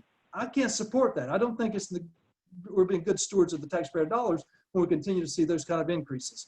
And it doesn't seem quite appropriate for only a few getting raises, not the entire county staff, especially at that significant value of raises.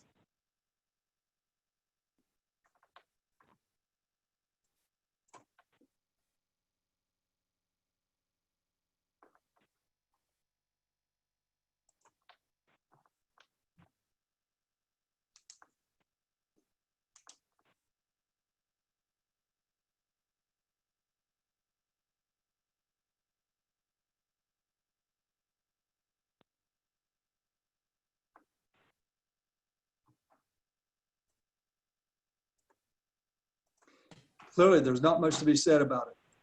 Okay, I'll just tell the board as we go through and approve budgets, this is not one that I'm going to be in favor of supporting, because I don't think there's been sufficient information provided to this board that justifies stripping duties of one of the current employees, moving it over into the clerk's office without clear understanding of specifically what it is that's going to be done and what it is that's being proposed to be changed. I'm not going to be able to support that position. And I want to be transparent with what we're doing. And that's why I had the discussion here, to be very transparent with where my concerns and my issues are. We've seen a continued change in the clerk. You certainly have the right to manage your office as you choose to, as does other constitutional officers. But I will say, whenever I see things that are done that I do not believe is in the best interest of the county, I'm going to point it out. And this is one that I have concern with. It's pulling more duties from the county administration office, putting it into the clerk's office, at the same time moving funds over there. So it's not necessarily an efficient way of doing business, as well as continue making modifications to your current salaries that has not been transparent to the public. So I'm not going to be able to support that.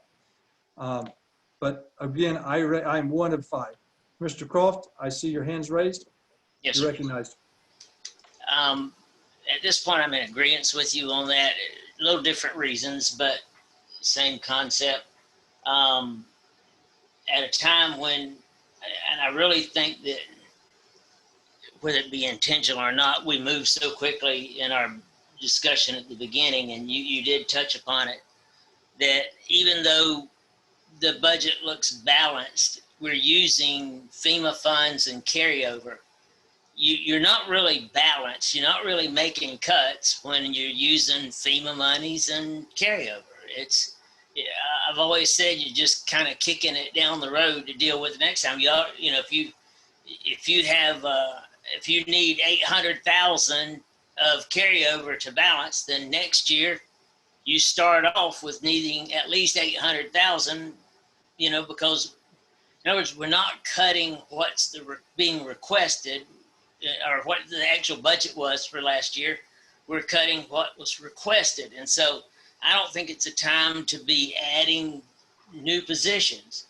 And because I think new positions, I mean, that's extended expenses. So it's recurring, and so, and trust me, I've been around to remember the days when finance everything was in the clerk's office, and then it moved to the county. And I remember the first move was back in the 80s, and there's always, it kind of depends on who the clerk is at that point and how the commission wants to operate.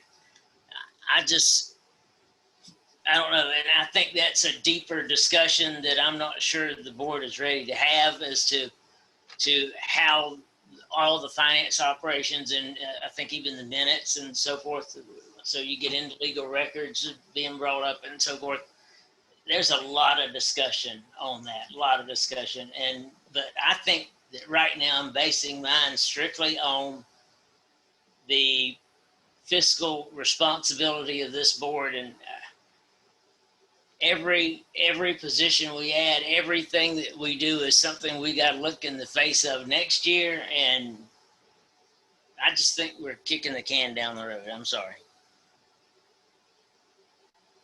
Thank you. And unless I'm mistaken, the payroll and the efforts that's being referred to is really only the payroll for the administrative staff. Because unless I'm mistaken, the clerk already handles her own payroll out of her own office. So it's really taking over the responsibilities in the payroll sections that is being done for administrative or county administration staff only. Am I correct, Sarah?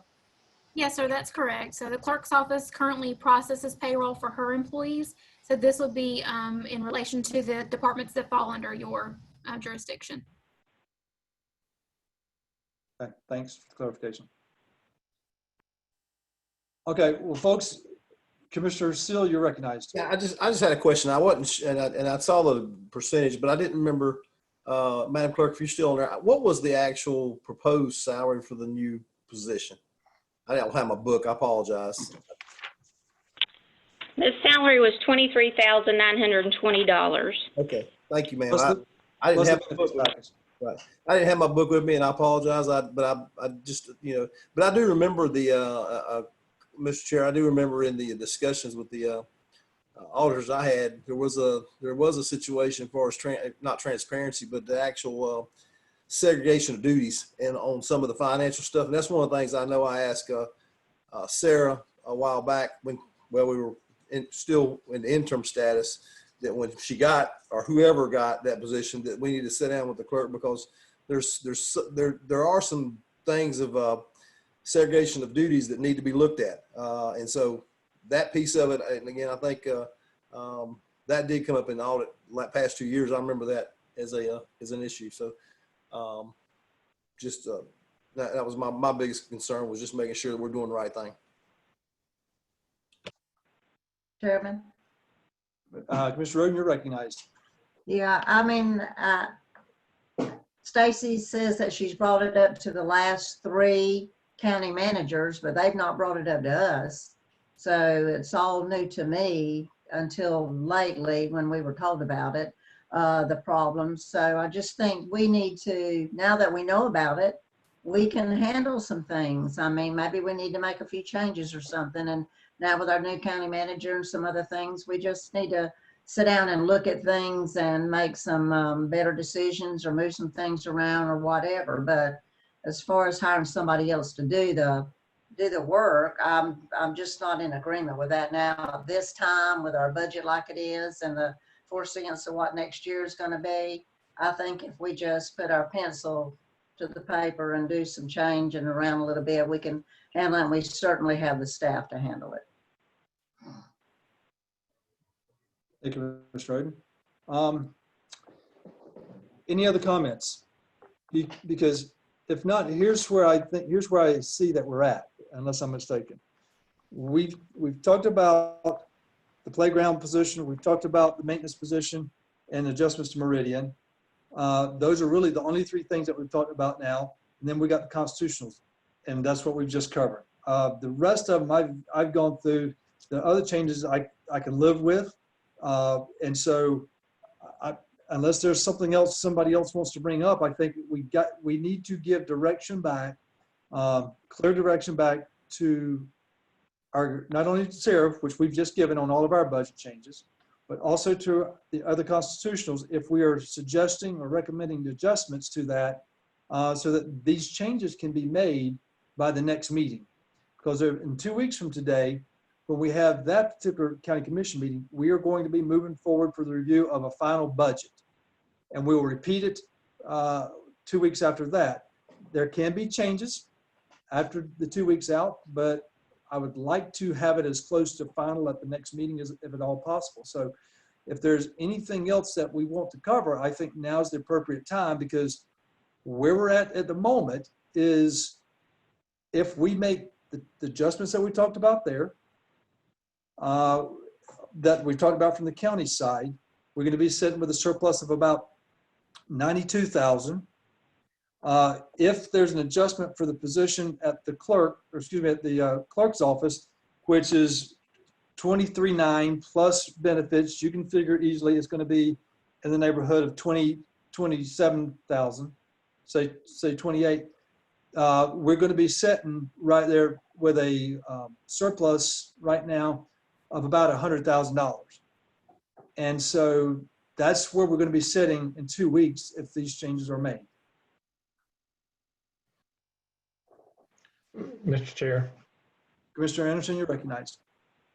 A question for you, Sarah. This software that we're looking at getting, doesn't this software we're looking at is going to be enhancing the payroll that we're talking about?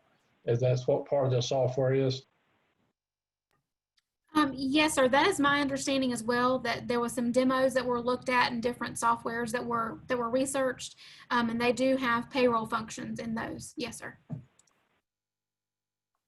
Because I would, if we are to be looking at software, we definitely need to look at software that would actually help us on the payroll side as much as the other too. Because really, if you're not upgrading on your payroll side and then on your income and your revenues and all the other stuff, you're really not doing a very good upgrade. Not only that, it seems to me like our whole approach to payroll needs to be rethought. It's county-wide. there are systems online that you can clock in and clock out with that does electronic updates of supervisors' approvals. And when it's done, there's not a tremendous amount of effort required to be ready to submit payroll. I would rather see us invest countywide in a software that does electronic timekeeping over another person having to, for just payroll efforts, because we're defeating our purpose. The electronic systems now, you don't need a physical time clock. When you walk to your desk, you log in from your computer. You can log in from your phone. Everything's done electronically. And so I'm just not in favor of putting another full-time position that's taking payroll from one office, from HR, from our current HR office. We're not talking about doing the payroll for this is another position to do the payroll for administration only, right? If we're going to look at that, we should be looking county-wide, long-term, at what is needed for all county employees' payroll, and a consistent one throughout the county. Yeah, I always hear the thing said there's an app for that, and I'm sure there's a payroll app. I know they are because I use one. But anyway, besides that, I just think we need to work smarter and not harder. Well, I can tell you right now, our staff at Jacksport that's on the hourly rate, they punch in and out on their computer when they walk in the door, when they go out. They can either do it on the wall or they can just do it on their computer. And it's automatically, there is some effort for people checking to make sure everything come and transmitted correctly, but it transitions seamlessly into the payroll. So to me, that's a better way of approaching changes to payroll and timekeeping than going out and hiring another person to do it.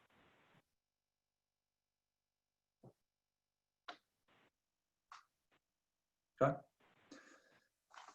All right. Any other questions or comments from the commissioners? Because where I hear we're at is we pretty much at a point where now, unless there's some other changes or recommended changes or modifications, it appears that we're very close to having a balanced budget with the changes that we've talked about this through this hour and a half.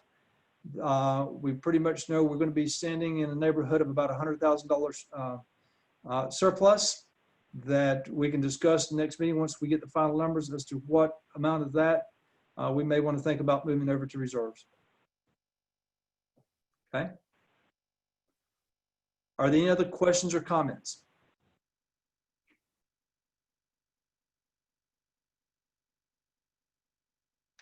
I'm not seeing any questions or comments. The only comment I have is I want to just thank the staff on all sides on going through this budget and their due diligence on what they've done to bring these numbers to us. And I also want to thank the staff for pursuing the money that's come in from FEMA. I know that's county money we're just getting reimbursed for. So it was our money.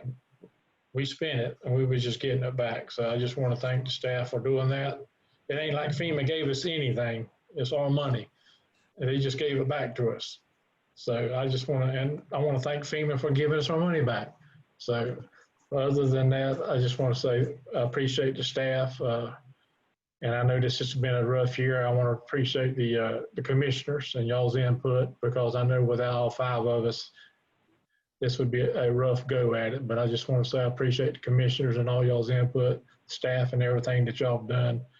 Cheryl and Stacy on the finance side for giving us the numbers that we need. And I just want to give my appreciation to everyone, and even our county attorney, just for being here.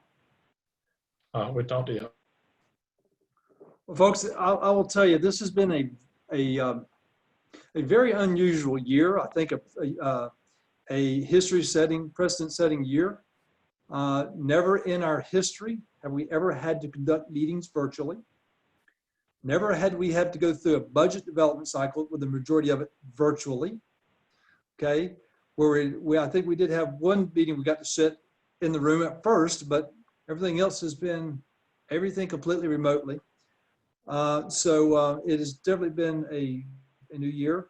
I will say again that the booklets, the notebooks that were originally put together by the staff, and I think the clerk's office, Cheryl's the one that helped putting all of those things together. That was exceptionally helpful with having those again, because we made our notes on them on the hard copies and was able to come back and follow back through on some of those. So tremendous amount of effort for the staff. I also want to commend them for ensuring that we met our deadlines with everything. Granted, we got most of this information late yesterday afternoon. That's only because Cheryl and the team there did not get the information until Saturday. And so they had to work extra in order to have it ready for us today. So I appreciate all of that effort as well in order to do that. So it's certainly been it has been an interesting year so far. We are coming down to the end of this fiscal year.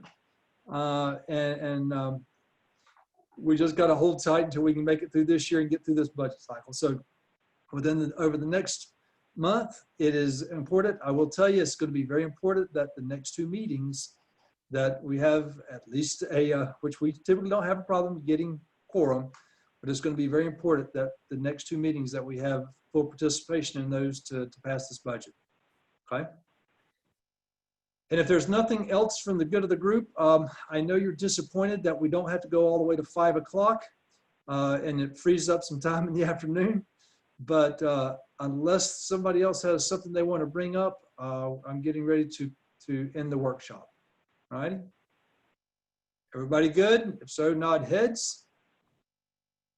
And being that, thank you, folks. We appreciate it. Sarah, I think you have direction from where we're at. Okay. If there's anything else you need from us, let us know. Okay. Thank you very much. See you all at 5. Yes, sir. Okay. All right. With that, I will call to order the September 1st meeting of the Board of Baker County Commissioners. Let me get my screen up very quickly. Got to move things around. I thought I had it up and it just jumped around on me when I.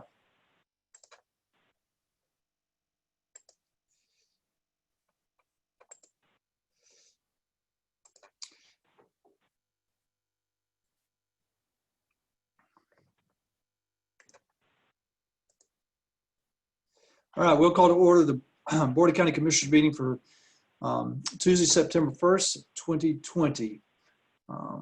As just a quick reminder, you'll see the panelists, which is the 5 commissioners, the clerk, county manager, as well as the county attorney that you'll see, and we'll be able to share video, talk during the meeting.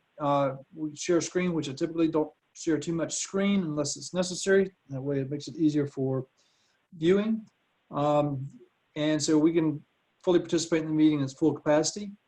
Everyone else is considered an attendee. You can speak upon request, but only after being instructed and moved over as a panelist. You can of course, you can see everything that's being presented, but however, you cannot, you will not be seen on the video itself, you yourself as you're speaking. You can't share your screens, but you can observe everything that's going on. There's 4 ways to provide public comments as part of the Zoom meetings. The first one is the only way that you will be able to actually speak in the meeting, and it's the only way that we're actually going to have public comments read aloud in the meeting. And it is by calling the phone number that's identified on the screen. That's 1-312-626-6799. Once you do that, the meeting ID number is 833-4441-2341. Once you have connected and you want to speak, you press the the *9 command, and that will essentially raise your hand if you're calling in by the phone. If you're online participating with a tablet, or a computer, you can certainly use the raise hand function to do the same thing. The other 3 ways that you can send in comments that become part of the public records is by emailing the comment@bakercountyfl.org, or you can use the chat function. Chat functions are not going to be read aloud. However, they do become part of the public records. And finally, you can call the local number of 904-259-0210, that will connect you to a person who will then take a brief message and contact information and send an email that will become part of the public record. So those are your 4 ways to provide input. We will take comments at the beginning of the meeting from the public under section 4 for public comments on the agenda. We will not be taking comments at individual items along the way. So with the formalities out of the way, we will start off as item number 1 is the invocation and pledge of allegiance. And if so, I've asked Commissioner Bobby Steele if he would to do the honor. So Commissioner Steele, you now have the floor. Okay. Dear Heavenly Father, let's pray. Dear Heavenly Father, I just want to ask that you be with us today and then give us guidance and wisdom to make the decisions for our county, Lord. Lord, also just ask you to be with our county and our country. And Lord, there's many different things going on, a lot of crisis, Lord, and I know it's all in your hands. Lord, also ask that you be with our special, all our military and all our law enforcement and all our first responders, Lord, and you just put your protective hand upon them. Lord, all I ask this in your name, for all pray in Jesus' name. Amen. Amen. Sorry about that. I pledge allegiance to the flag of the United States of America and to the republic for which it stands, one nation, under God, indivisible, with liberty and justice for all. Couldn't get out of my chair, Commissioner. It's Mr. Chair. I think I accidentally clicked off stop share when I went to move around before I intended to, so I apologize for taking the flag off the screen. That was my challenges with technology, and that was my error, so I do apologize for those that were looking for the flag. With that being said, we will start down the agenda items. The number 2 item on the agenda is the approval of the agenda. So I'll entertain any requests for modifications to the current agenda. A revised agenda was sent out yesterday. Sarah, I think so. We have that in our hand. So if there's no suggested changes to the agenda, I'll entertain a motion to approve the agenda as presented. So moved. Second. I have a motion from Commissioner Steele, a second from Commissioner Anderson. Are there any other discussions? If not, I'll call for a vote. Are there any dissenting votes to the motion on the floor?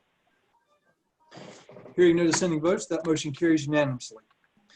The next item is the approval of the consent agenda. There's 3 items on the consent agenda. It's the minutes from the regular session of the August 20th meeting.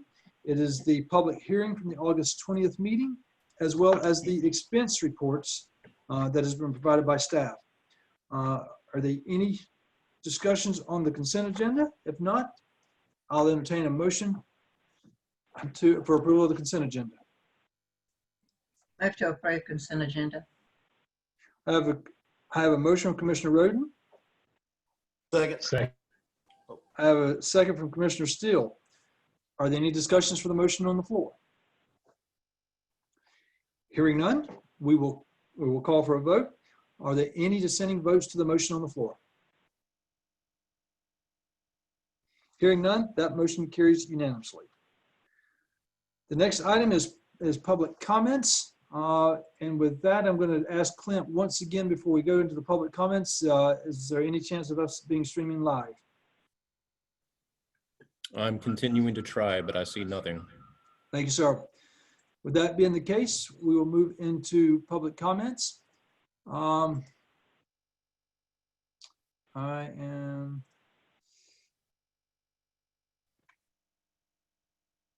trying to see participants. There's what I'm looking for. I'm reviewing the list of attendees and panelists. I do not see any raised hands in either. So with that, I do not know of any public comments that is intended to, no one wanted to make public comments. And as such, we will move on and I will close this section for the public comments. The next item is item number 5. It is for constitutional officers. I see we have our clerk here with us. Madam Clerk, is there anything that you'd like to cover? No, sir, not at this time. Thank you. Thank you very much. Are there any other constitutional officers that would like to speak? I do not see any in the list of attendees for the meeting. So with that being the case, we will close section 4 and we'll continue on. The next item is item 6, new business. We have a resolution 2020. It's the fire inspection fees by Chief Trevor Nelson. If you don't mind, Clint, would you please move Mr. Nelson over from attendee over to the panelist section, please? Good afternoon, Commissioners, and Good afternoon, Chief Nelson. You have the floor. I'd like to thank you for this time to talk about the fire inspection and plans review fees. As you are well aware that last year when we came to you and asked for Ms. Tanya to be presented as for a position to be added to the system, one of the things that you wanted as a commission board was that the majority, or that not all of her salary came out of the Title III monies, and that some of it would come from some other source. She's working on getting her fire inspector license. She's actually taking her test tomorrow. So one of the things that we are wanting to propose is to actually implement inspection fees. These are pretty standard across the board with other counties. Some counties do them, some counties don't. But we've tried to be as consistent in looking at other counties and be comparable. We've listed the proposed fees on one tab and the other counties on another tab. And, there's a significant amount of work involved with not only inspection, fire inspection, but also plans review, especially with projects that we do. Some of them take multiple times to review the plans. And so these are all things that are at a cost to the county. It's at a benefit to the business owner. And a lot of times there are requirements to the business owner, such as a daycare or nursery is required by law to have a fire inspection yearly. They're obviously in the profit business, so there is a requirement to have that done. So we just like to recoup some of the costs of what it costs us to actually go out for that. So is there any questions about any of the inspection or plans review fees? Mr. Chairman, Mr. Anderson, you're recognized. I know you was mentioned you was looking at doing it for public businesses here in the county, but have you reached out to other counties? I know that some of them does not have fire inspectors, and some of the smaller counties, and it might be something we could reach out to those and letting them know that we will have a fire inspector on staff, and then that might be some way that we can get some extra revenue. Yes, sir, that is a possibility, and we could do that, such as the city of McClenny, when we contracted with them to cover the fire inspections until I could get my license. We could propose that type situation also to other counties that may not have that availability of an inspector for them. Chief, tell me a little bit about what all inspections you're talking about, because this is showing new and existing IPC building structures. To be clear, are we talking about every structure that gets put up in Medgar County? Are we talking about every set of home plans? What all requires the inspections? Not home plans as far as fire inspection per se. Most of those are done by the building inspector as part of his before he issues a CO. But the main thing that we're trying to concentrate on are those high-risk areas, such as the assembly buildings, such as restaurants, daycares, healthcare businesses, things of that nature. Obviously, there could be a requirement that the county could impose that these be inspected annually, such as daycares are already required that, and nurseries. That's done by the state of Florida through DCF, but it's something that needs to be done. Not to say that we're going to come in here and impose this every year, but we would like to have the ability to start doing some more inspections. And this could eventually turn into where businesses could be inspected once a year. I know in Jacksonville, I think it's every 3 years right now, just for the sheer volume of businesses and the workload that's required to inspect the different businesses out there. Who's requiring the inspections? Well, such as in Jacksonville, the city is requiring it. So it would be the county that's requiring it. And the NFPA does require certain inspections on different buildings. It's just a matter that we haven't got the ability to do that at this time. Well, okay, I'm still not clear.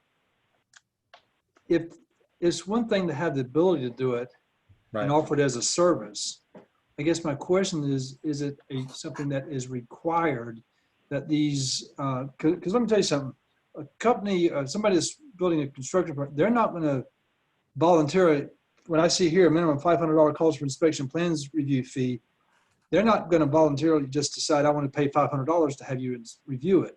So I guess my question, what is required? That would be that the plans review is required. I have to physically review every set of plans that for commercial structures in the county as the fire inspector. And right now there is no revenue generated from that by me doing that. Okay. But I guess my questions is on all these other proposed items. Are these required? That's what I'm trying to understand. Are these truly requirements by the state? Is there requirements to do these inspections? That's what I'm trying to understand. Yes, sir. I know that most municipalities have enacted the ability for the fire inspector to do that. And this is the first step of that process, is to actually have a fee schedule in place. And honestly, there's a lot of businesses and it would be a lot of work to try to do them annually.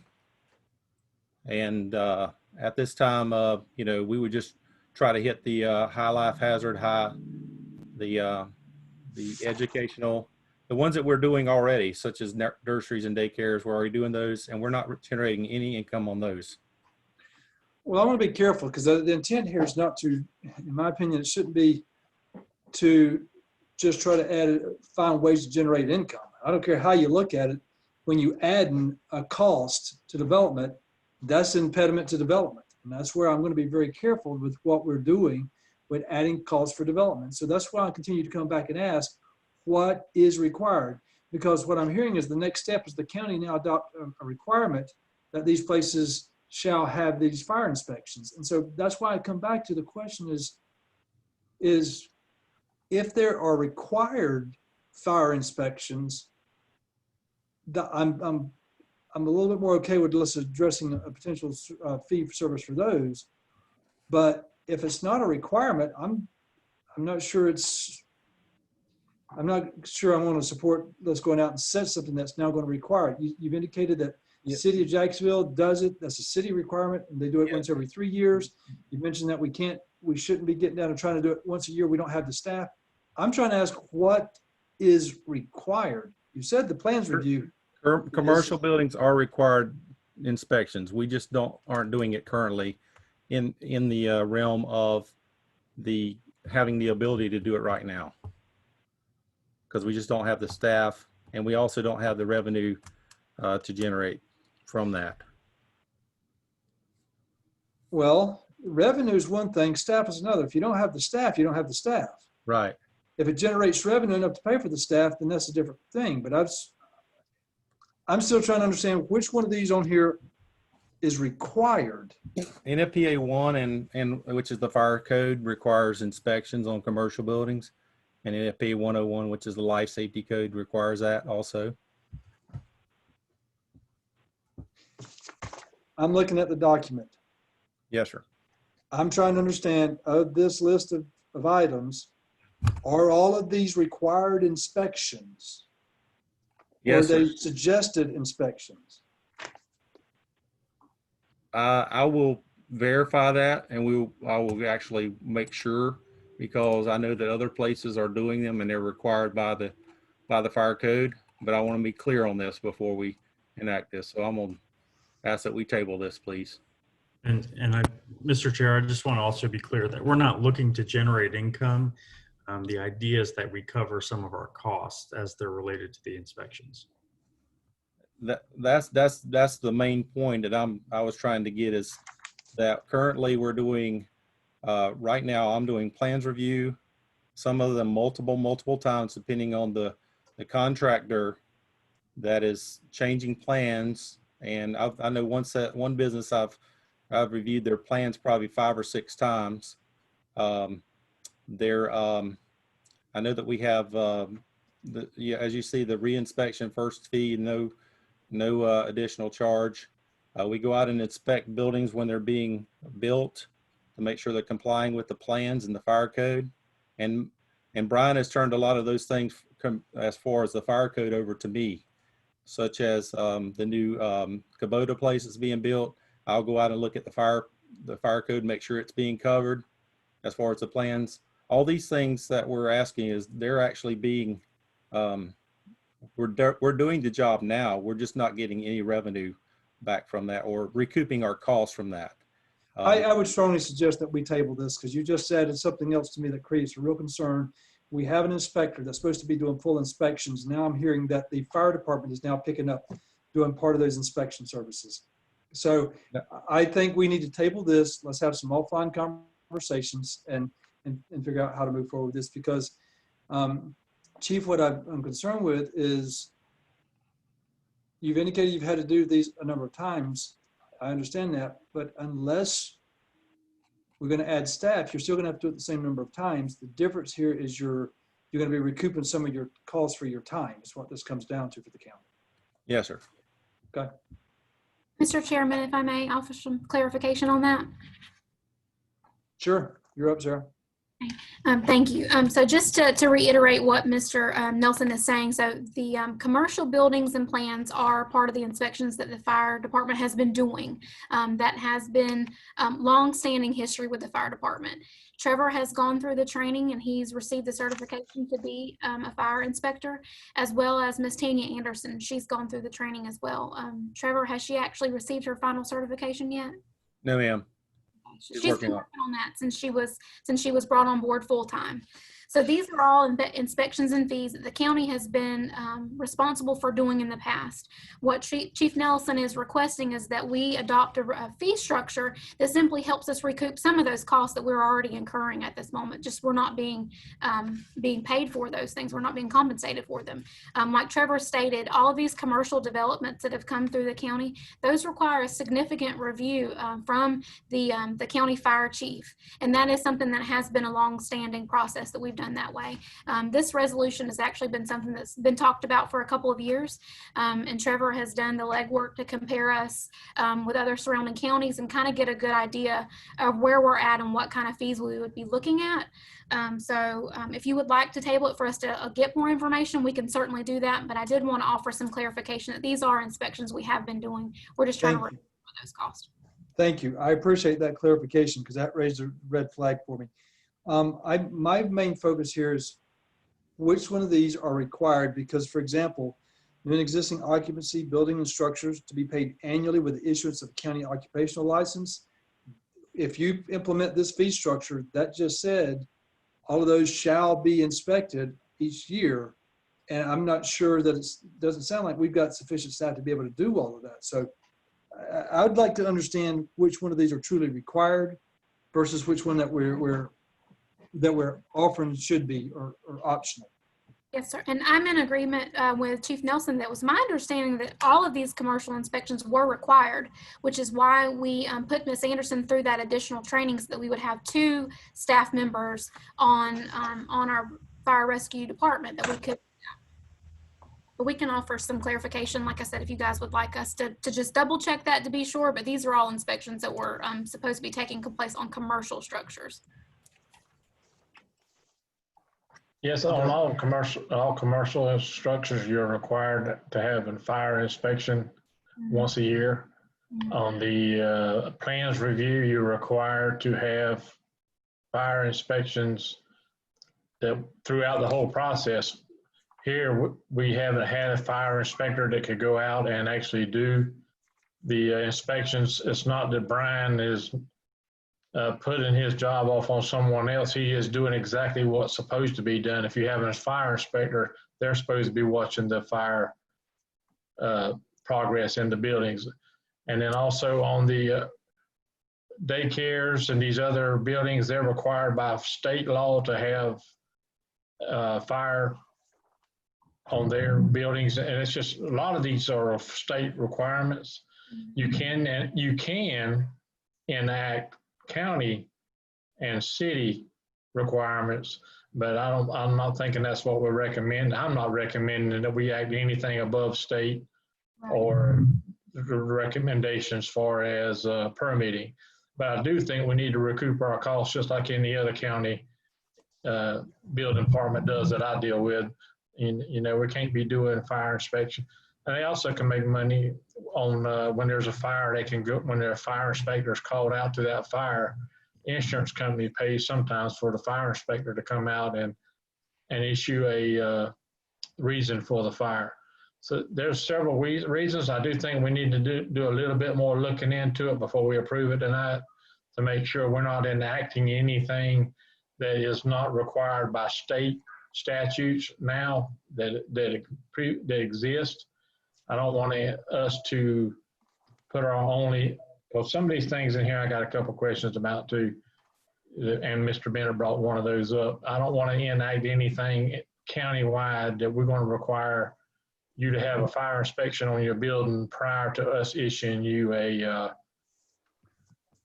their certificate. So I don't think we should do that at this point. Yes, sir, and I don't believe that was the intent either of Chief Nelson. And just to reiterate, the ones that we've all presented to you tonight were what we were given direction that they were state statutes and required annual inspections. But if it gives you guys a little more reassurance, we will double check that and bring it back to you the next county commission meeting. Yeah, I think that would be good. For example, Sarah, just so you kind of understand where I see this is on the second page, it shows mercantile, office, storage, industrial, manufacturing. It shows a fee there. Well, I know, as you know, when we had the family business, we paid our occupational license every year. Those were part of the normal things, but I never paid for an inspection, for a fire inspection. It was never required.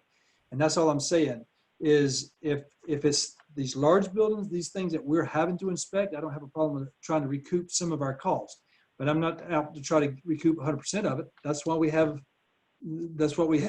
folks on salary for, to do some of it. I'm just saying this needs to have some clarification on truly what is required versus here's an opportunity.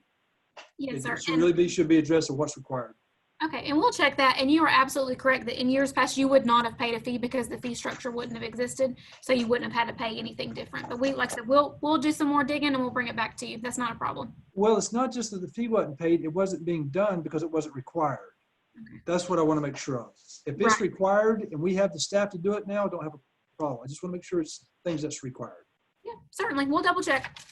Okay. Is everybody, the commissioners, okay with that approach? Okay. With that being the case, Chief, if you and Sarah, if y'all would, that can be put on the agenda for the next week before we can kind of continue to move it forward, okay? Yes, sir. And the next item we have is the fire rescue pending projects update.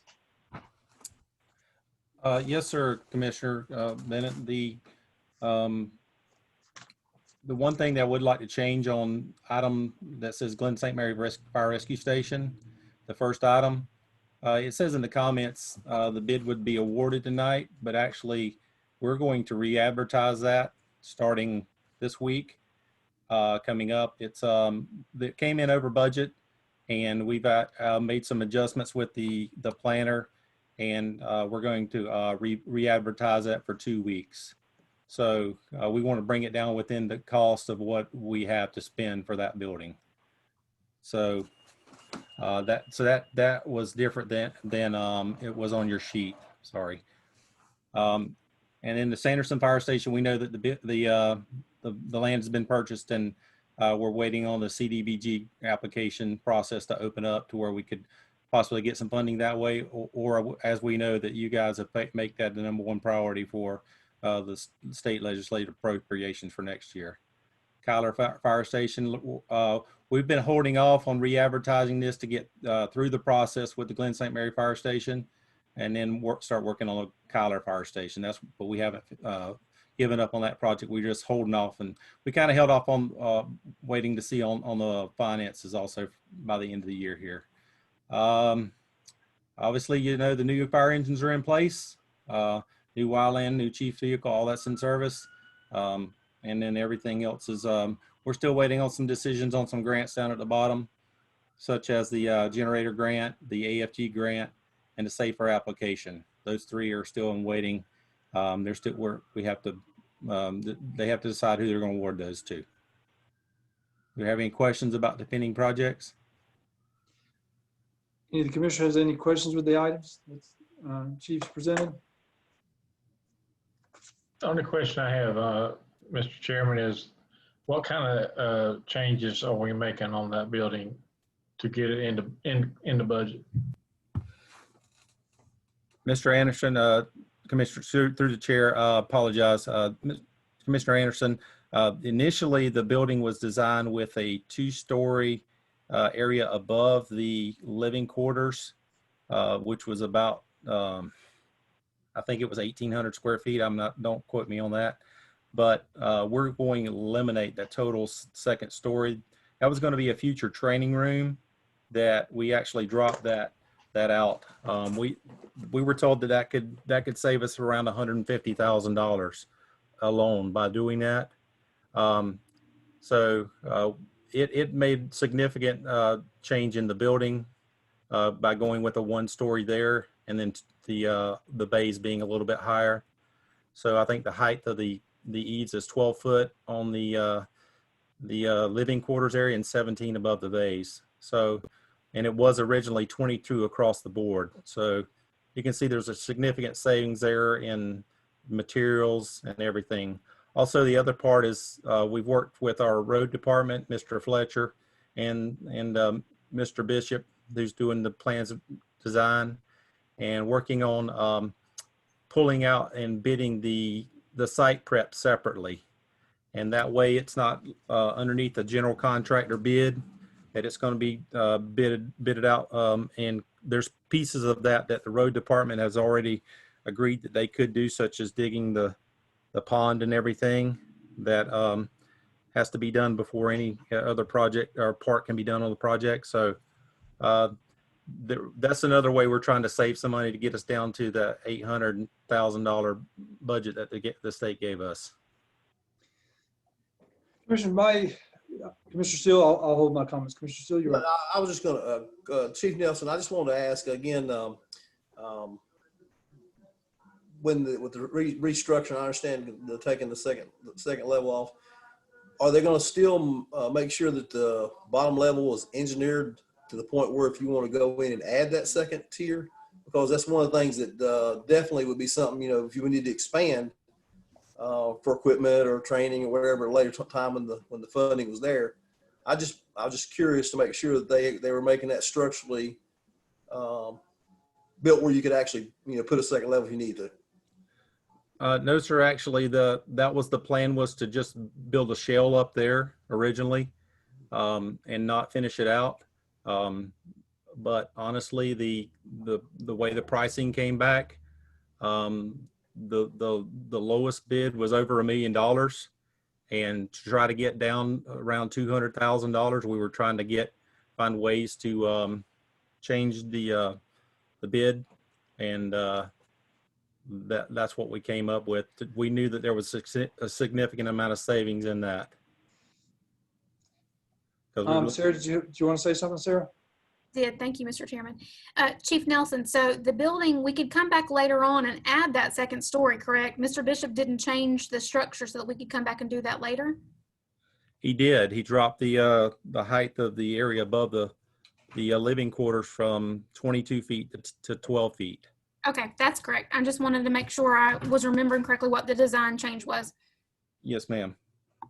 Well, I'm going to offer my concern. Does any other commissioners want to comment before I jump in? I am concerned with the approach, and let me tell you what I'm concerned with. We went through an entire process to identify long-term needs that is put forth the project. We had a plan to move forward building these facilities while we were also asking for additional funding from the legislature. But there was never a guarantee that we was going to get funding from the legislature. We were fortunate that we did. Now, we're now saying that we won't spend any more money except for what the legislature appropriated. And I'm not sure that is consistent with the plan. And if I'm mistaken, y'all please correct me. If I'm remembering incorrectly, please do correct me. But what I'm really concerned with is we are once again about to build a brand new fire station, our central fire station, that's going to house full-time people round the clock, that is supposed to be here long-term. And we have now cut out the training area upstairs and everything else, and we have no capability of expansion in the future. That just seems like I appreciate the approach to let's get it within budget. But are we not once again shooting ourselves in the foot for long-term needs? Because the next thing is going to say, we don't have any place for training. We don't have a conference room for training, because this building, when you drop these eaves and you don't put that second floor up there, there is no extra space in that building. And it's your main central station that's going to serve the entire county. I just, that bothers me that we have now reduced this issue down to that we shall stay within the budget of the free money that we got from the state legislature. Sir, Commissioner. And I don't know that was the original plan. Commissioner Nelson, you're recognized. Or Mr. Chief Nelson. Chairman, I just wanted to reiterate that we have spent over $100,000 on this project. We've already purchased the land. We've paid for the design, and also we've appropriated money for the project management of this project. We have set aside $50,000 in next year's budget that we can use for this project. So it's not totally dependent on the state money. That it's actually, we do have a significant amount of investment into this project as the county as a whole. We were just trying to make it more, we knew that at $1.125 million was going to be a big pill to swallow. And we felt like we could value engineer it down. We had discussions with Sarah and Rich Commando that we could, and the designer, that we could bring it down at least to the point of getting closer to what we had to spend. Commissioner Steele, you're recognized. Sure. Chief, I was just kind of and that's why I was asking that question earlier. The only thing I would, and again, I don't know, I know we hadn't finished the year out, but are we, our expenditures for this year out of our fire fund, are we going to have any reserve that rolls over to next year or anything?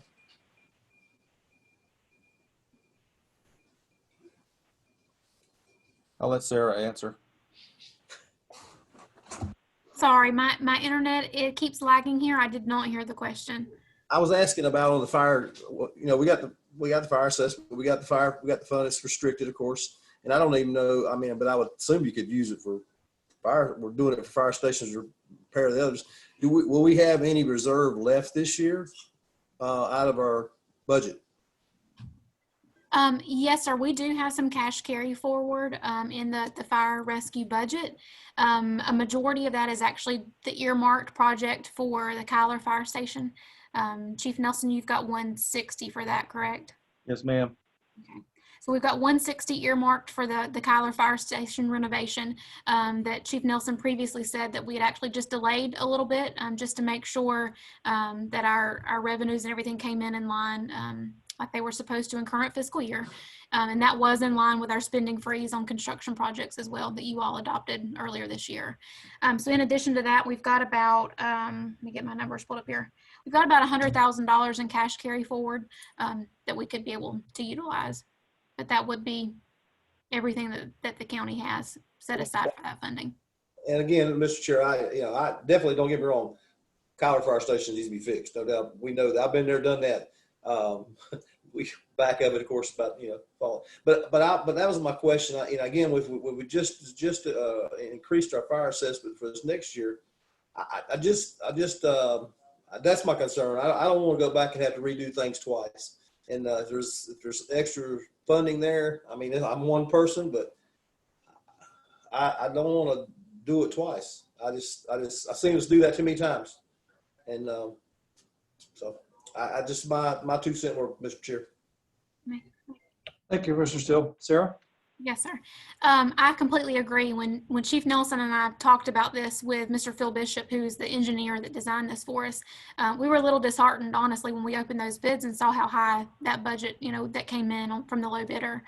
And so Chief Nelson and Robert Fletcher and Mr. Bishop met to see if they could do some concessions really on the building that would reduce it and bring it in line with the budget that we had without really creating a problem moving forward with the building.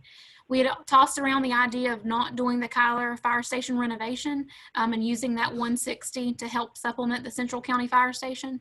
The Chief and I also agreed that we didn't want to delay that project either. We didn't want to deviate from our vision that we had planned for that department.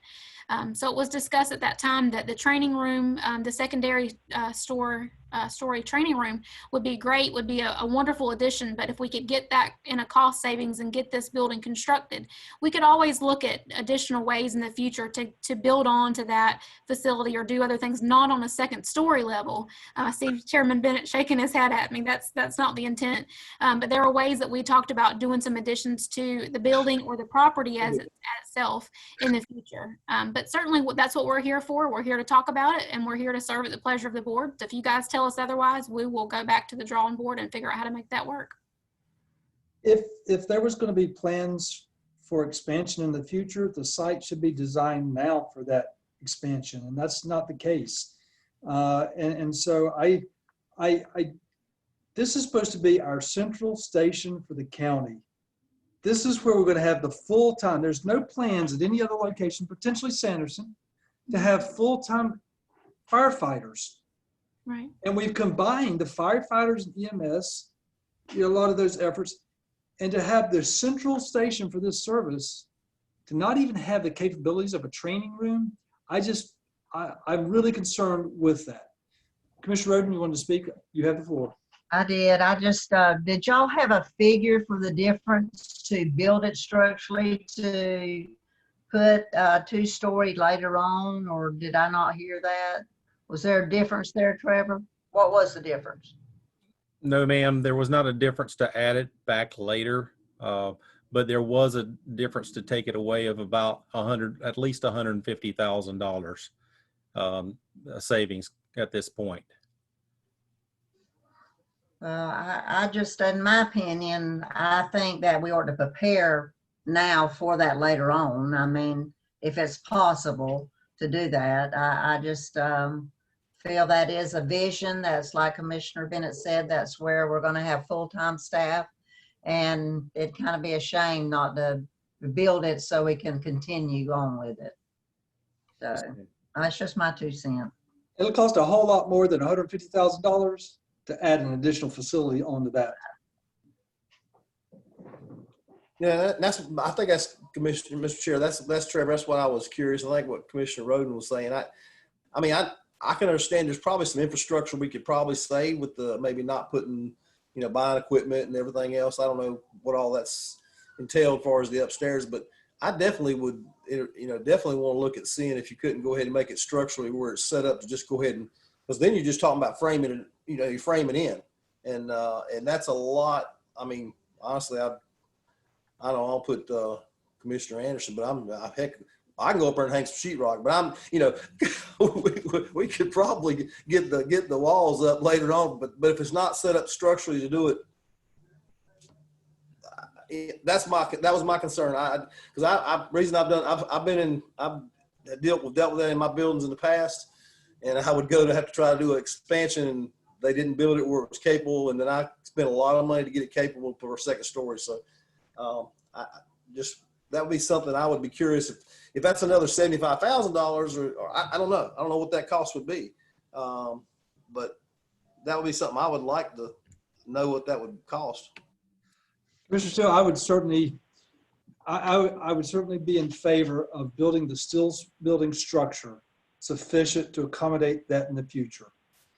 And don't worry about trying to put stairs in. Don't worry about trying to put the top floor, you still got to have that, you're still going to have that ceiling in regardless. So you're going to have to put just enough structure there in your floor joist to be able to account for the ceiling on one.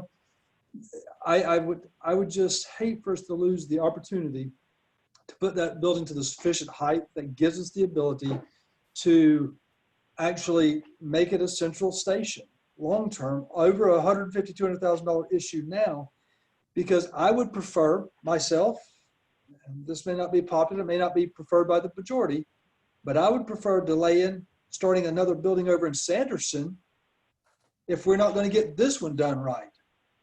We don't have funding yet for Sanderson. We have spent money on the real estate, but we haven't, and I said my question is, do we have any other capital projects planned for next year that could in turn be used, the funding be used for this project? Yes, sir, we do. We have the 160 for the Kyler Fire Station that can be used to fund the additional amount for the Central County Fire Station. But outside that, we have no other projects that is currently funded that's being planned or funded with the fire assessments? Not enough to cover the overage. We do have another $50,000 budgeted for the Sanderson project, but with both of those combined, it may be enough to cover the overages, but there's not one alone that would do that. I'm just one guy here that's expressing my concerns, that's all. But at the end of the day, I would much rather see us get the first project done right. It is the central station for this county. Mm-hmm. And I think we're being short-sighted if we don't plan, because Trevor, you know, you got to have some training capabilities, training rooms, it's training facilities there. You're going to have, that's necessary. We talk about training all the time, and to not plan for that now, I don't think it's doing the right thing. That's my concern. Yes, sir. Mr. Chairman, if it's the pleasure of the board, if that's the majority consensus to take that capital expenditure purchases we had for other projects to fund the overages, we could bring back this project to you at the next county commission meeting for award, because we do have those bid results and can recommend award to low bidder based on the project with the second story intact. I'm not as much concerned about having the full second story intact with the stairs and all that. I just want to ensure the shell is there, so that in the future we can come and do that. It may be 5 years from now before we do it, but I want the ability to put it into that structure to have a true central station. Mr. Chair, if it would pleasure the board, I would like to sit down with Trevor, Sarah, and the engineer and go over that building. I'm in full agreement with having the second floor there and available. So when we can grow, we need somewhere to grow. If we look at doing this 5 years from now, putting an addition out the back, we're looking at another $300,000 or $400,000, which it don't make any sense. So if it would be the pleasure of the board, I would like to at least sit down with them and then see what we could come up with. I'm in full favor of allocating and looking at our money that we've got put up next year and the budget for the fire, and see if we can't move some of that money into this project and get a complete project. And then might be some small things we can cut out to that's not going to hurt the building and help us with some of the funding. But if I could sit down with them, I think we could work through some of those items and come to a consensus to get. I'd like to get the thing down about around $1 million, is the number I got in my head. So if we could get to that number, I think that we could make that work. Commissioner, I'd appreciate it if you would do that. I think it'd be very helpful. And again, I think we've shared the vision is we're not saying we got to build out the second floor. We just want the ability to do it in the future, because otherwise, if we ever try to add on to the building, it's expanding the whole building foundations and everything. It's expanding the footprint. It's increasing the amount of impervious area that we got to deal with. You got to adjust parking that we paid for. I just think let's at least ensure we have the ability to do that in the future. That's what my thoughts are. And I'd appreciate it if you would work with them to see if there's something that can be done. And at the end of the day, if we can't do it, then let's come back and have that. But I think we really need to explore that. I want to say, though, I don't want it to go unnoticed. I appreciate the Chief's and Sarah's approach to bringing us a solution, not just the problem. Okay? They were bringing us a solution. We just would rather let us try to help find a different solution. So I want to express my appreciation. Don't want it to be taken in any other way less than the appreciation that I greatly appreciate the fact that y'all were already a step ahead to try to come back with and offer a solution to get it within budget. That's great. Let us help you find ways to not have to take a reduced building and facility that's short-sighted. So thank you for the offer. Let us see what we can do to help get you back there, okay? Yes, sir. I will remind the board that we have to have a signed contract in place with before January 30th, 2021 for to this project to be started, or we lose our state money. I just wanted to make that a record. Thank you. Great to know. And I'm quite confident that we're going to have it started by then. We are not losing that money. We're going to build something. Yes, sir. Yep. So Sarah, if you'll get with me first of the week, we'll set up a meeting for next week when we can all get together and get that. And might probably have Mr. Fletcher and all in there with us too, if you don't mind. Certainly, don't mind at all. That's what we're here for. Thank you very much. That was a may have been long, but I think it was a very, very productive and needed discussion. So thank you very much, Chief, as well as Sarah, for that discussion. Is there anything else that you have, Chief? No, sir. I want to thank y'all for your time. Hey, thank you, man. We appreciate the work that you're doing. Keep it up, okay? Yes, sir. Thank you. And with that, we have finished item number 2. We have to take a vote.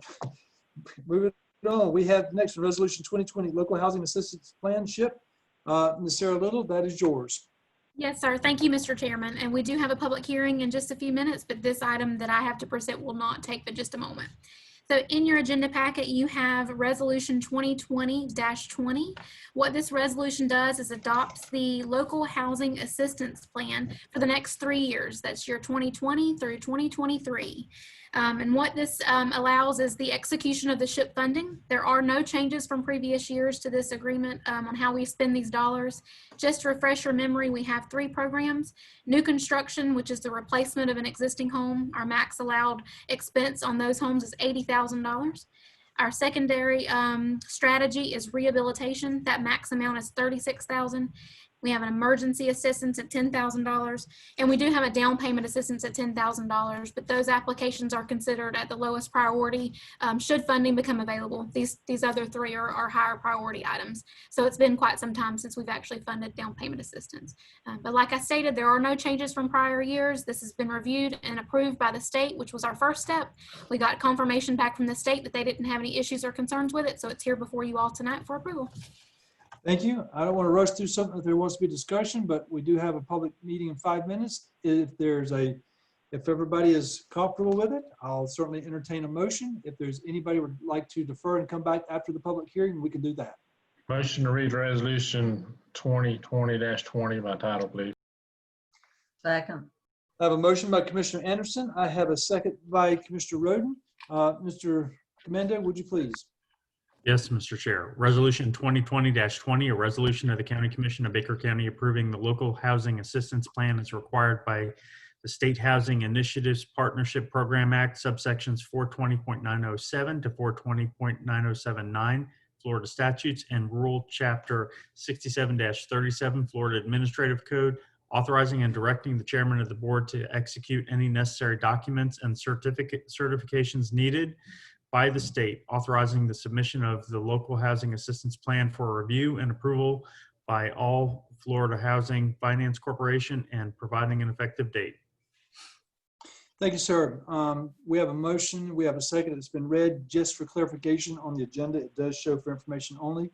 But as I recall from the attorney, that this is certainly open since it was on the agenda that we can take action. Is that correct, Mr. Commando? Yes, Mr. Chair. Okay. Thank you, sir. Just want to make sure it's on the public record for that for clarification. I have a motion. I have a second. It's been read. Are there any further discussions? Seeing none, we'll call for a vote. Are there any dissenting votes to the motion that's on the floor? Hearing none, seeing none, that motion carries unanimously. Thank you. And with that, we're going to take a very short recess from the County Commission meeting. We'll reconvene at 6:02 according to my clock, 5 minutes to reconvene for the public hearing. It's very short, so we'll be back in 5 minutes. I will now open up the public hearing that was scheduled at 6 o'clock for September the 1st, 2020. It is now 6:06 according to my clock, but we will officially open up the public hearing. On the agenda, we have one item, which is the first reading. It's for ordinance number 2020-36, which is the rezoning for administrative variance. This is for the Lyons property. Before we speak to the specific item, I just want to provide clarification that we've typically in the past, which meets the requirements, what we've done in the last meeting or so was on first readings, we do allow the opportunity for public to speak here, but we actually don't take a vote as commission on those first readings. It certainly doesn't hurt if we do so. Simply provides better clarification if we've all voted that we're okay with the first reading. It's not saying that it's passed. It always requires the second reading, which does require a vote by the commission. But I think we will, in order to be consistent, we would have handled first and second readings in a consistent manner where we will take a motion second, have it read. We will open it up for public comments. After the public comments and things, we'll close the public hearing, open the commission meeting, then do the actual vote. And then if we have more items, we'll return back. So Rich, I think that's what was discussed earlier that I think is probably the preferred way, just to ensure there's no questions. Am I understanding correctly? Yes, Mr. Chair. Okay. So with that, May I respond to that, Mr. Chairman? Laura, you absolutely may.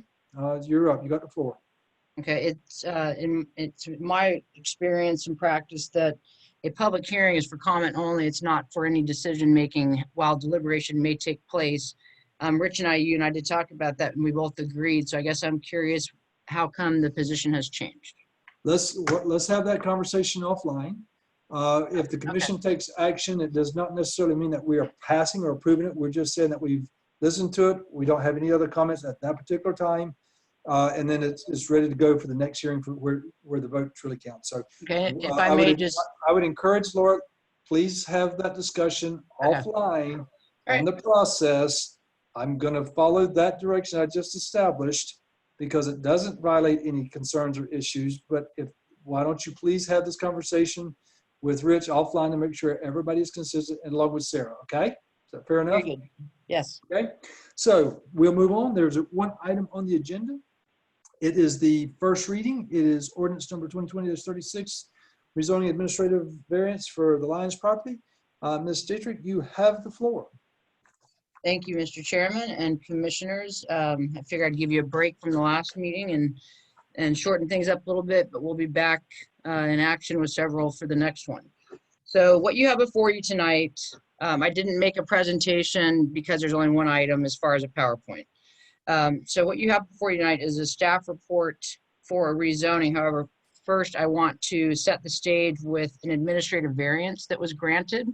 I did speak with you, Mr. Chairman, about this because I wanted to make sure that historically the way that Baker County has operated in the past, and if you all felt that you could still support that I would continue that practice. So given the fact that this parcel, the subject parent parcel, is 2.09 acres, and it has very low density residential land use, and it has residential conventional mobile home, 1 zoning. However, there's 2 homes on the parent parcel. The parent parcel is owned by the young lady, Miss Tina Marie Lyons' grandparents, and they allowed them to build a home on this 2.09 acre parcel, which is completely legal.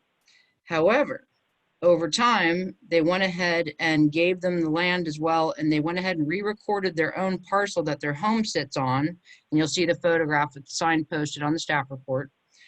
But when they did so, they created a 0.49 acre parcel. So they are 1/100th short of what they would need legally to have a house on that lot, let alone the zoning is not consistent because it's 1 dwelling unit per acre currently.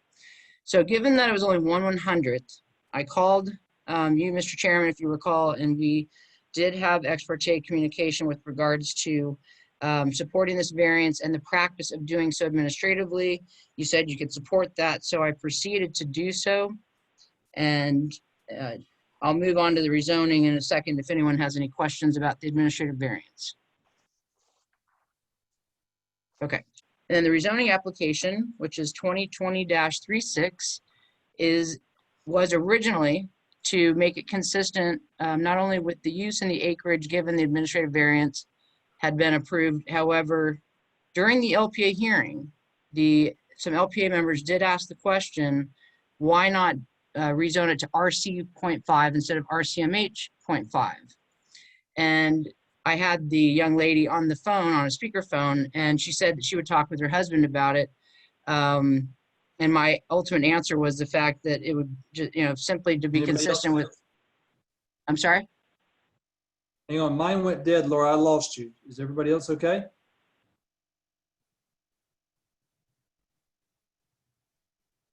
Are you back? I can hear you now, Laura, but everybody else is. I was able to hear her the whole time. Yeah, I heard her the whole time. Okay, Mr. Chairman, what's the last thing that you heard? You're good. Proceed now.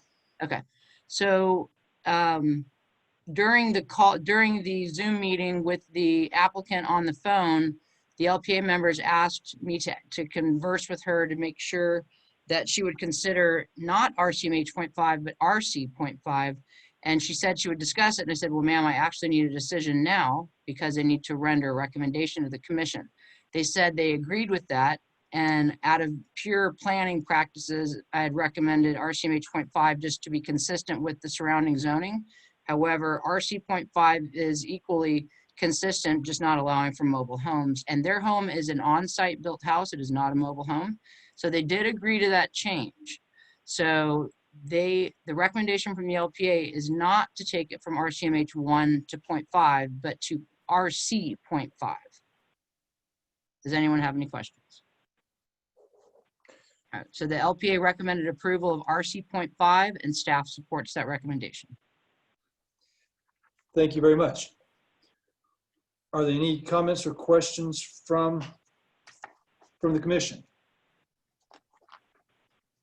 All right, seeing none, I will look over for public comments. I am looking at the list of attendees. I do not see any hands raised at all for public comments. And again, I'm looking to see public comments, no panelists, nobody has any comments or discussions. So with that, we don't have an ordinance here before us. We have this as presented as information. We have, we've opened it up for public comments. We've opened it up for commissioner comments. I do not see any comments anywhere. Rich, are we good with closing this public hearing, or how would you like us to proceed to ensure we covered everything from a legal standpoint? You're good, sir. Actually, there was no public comment presented at the LPA either. Thank you very much. So we have no public comments from the public nor the board. And as such, we will close the public hearing and we will go back into the regular commission meeting. And we do not need to take any further action on this, correct, Rich? That's correct, sir. Fantastic. Laura, Ms. Dietrich, is there anything else that you want to cover? Yes, please, Mr. Chairman. I did want to offer up one suggestion that I'd like to, well, I've got a laundry list of things I'd like to do, but relevant to tonight's agenda item, I would like to put together a draft a la carte menu of lot requirements that may come before you or before our office with regards to this type of unique situation with administrative approvals.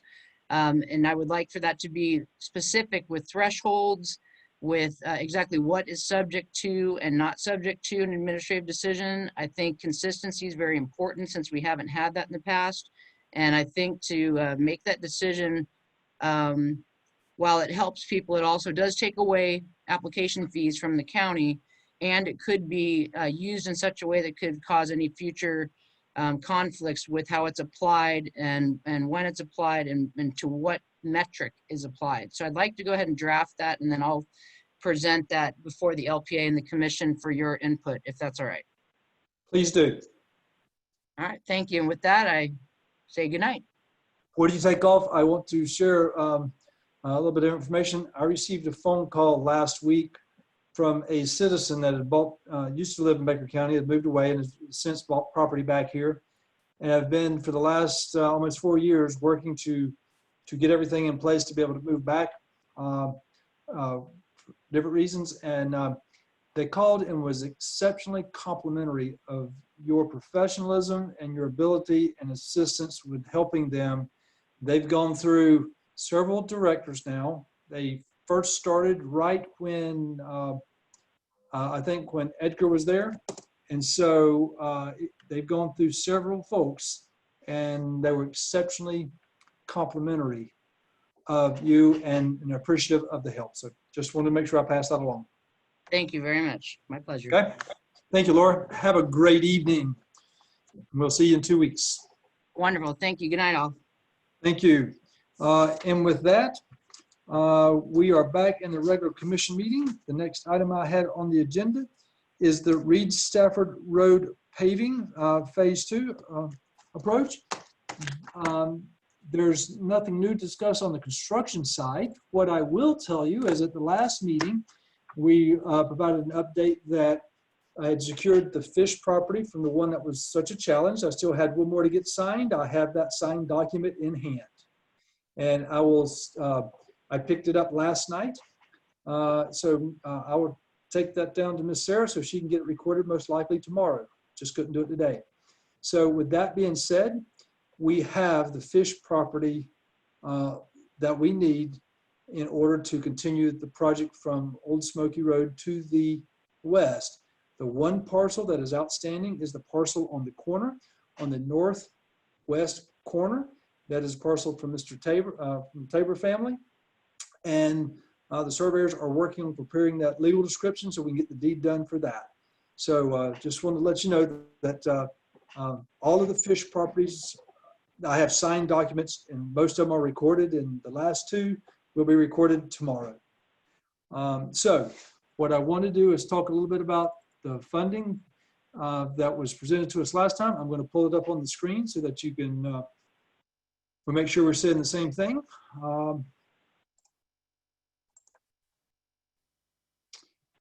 And can everybody see that the Reed Stafford Road funding? Okay, let me get my screen set back up so I can see. Share screens, everything gets mumble jumbled, changed around. Okay, as you recall, we have paved from 125 to the west up to the 4-way stop sign of the Old Smoky.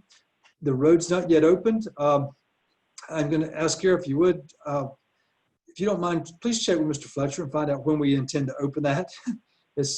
I've driven it a time or two. It's should be really close. The grass is growing really well on the shoulders. So let's see when we can get that opened up and get it in use. But we've paved that first section. It was about 2.2 miles. Run this average cost of a little over $562,000 per mile is the average. There's a total unpaved length of 4.3 miles. We have, after this first phase, we have about $765,000 left of the DOT funding to continue to do work on Reed Stafford Road. There are several segments clearly that are not, that we've been working on. However, the sections where we have the right-of-way that connects to a paved road is the section beginning at the far west end that picks up at County Road 229 and goes to the east for 1.2 miles. That takes us all the way up through past the FPL properties. It takes us all the way up past several individual private property owners that have already donated right-of-way. And it stops at the property line there at Mr. Randy Cruz. That particular project, we estimate the construction cost for that to be about $731,000. So that would take us all the way through and pave that westernmost end. It also eliminates us the maintenance challenges that we continue to deal with every time it rains through that section, and provides an alternate option there for lengthy paved portion of that section of roadway. So what I would recommend, but it's going to be up to someone else on the panel here to put a motion and hopefully get a second, is that we consider paving the section from County Road 229 back up to 1.2 miles with remaining funds, as well as pick up at Old Smoky Road and go to the west, the section up to Horseshoe Loop, which would take us through the Fish property and clear that. The intention with that second section is for the road department to do the majority of the clearing and grubbing, as we did on the section that's just been completed. Allow them the opportunity to do the clearing and grubbing to help bring the cost down, do the initial grading and drainage, grading for the drainage. And then we would put that last section out for bid for the construction of the actual base and construction work that the road department is not able to cover. That project, I believe, was estimated at, I believe it was going to require about $100,000 of funding above the $30,000 we'd have left over estimated here. And that we have those funds available in the road department funds and the budget there to be able to do that. So that would be my suggestion after dealing with this project for quite some time. But it's on the agenda here for discussion and action, so I will now open it back up to the board. Mr. Chairman, I'll move approval that we go ahead with the recommendations made by the chair. Thank you, Commissioner Anderson. Second. I have a second for Commissioner Croft. I'd like to open it up for any discussions. Hearing none, I will call for a vote. Are there any dissenting votes to the motion on the table?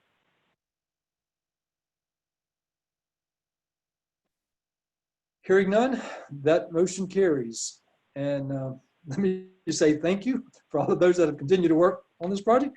We're not done. We will continue to work on it, but this is another step in the right direction. So appreciate that. Any other comments on this one before we move on? If not, we are going to stop sharing the screen now. Mr. Chairman, I have a comment. You have the floor, Ms. Sarah. Thank you. Mr. Robert Fletcher said that the punch list was supposed to be finished by Friday for Reed Stafford Road. So that was the anticipation for the opening date was on Friday, as long as everything goes according to plan. Thank you very much. This Friday. Yes, sir. This Friday. Fantastic. I know there'll be a lot of people happy to see that road open, because now they don't have to go north on Old Smoky Road to US 90, back east to Glen St. Mary, and then south back to I-10. It's a much more direct route. So not only will the people driving it be happy, but the people along Old Smoky Road will be much happier too. So great to have one behind us. All right, with that being the case, we're going to move forward with the next item. It is the FY 2021 Inmate Housing Agreement. Ms. Little, you have the floor. Thank you, Mr. Chairman. So this is one that I actually received late yesterday afternoon, and I know that this time of year, everyone is trying to finalize their budgets. So I appreciate being able to add this to the agenda for you all to consider tonight, so that it's not delayed until the 15th.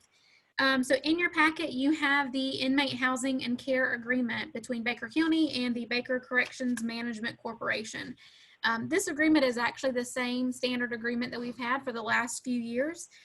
Page 1, subsection C, you'll see the compensation that's listed there. There are no changes from prior year.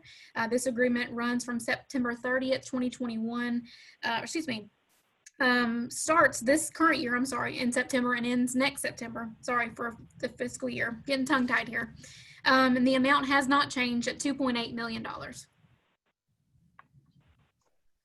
Okay, thank you very much. Sir, is there anything else? If not, I will, what's the pleasure of the board? Move to approve. I have a motion from Commissioner Steele. Second. I have a second from Commissioner Anderson. Are there any discussions by the board? Hearing none, we'll call for a vote. Are there any dissenting votes to the motion on the floor?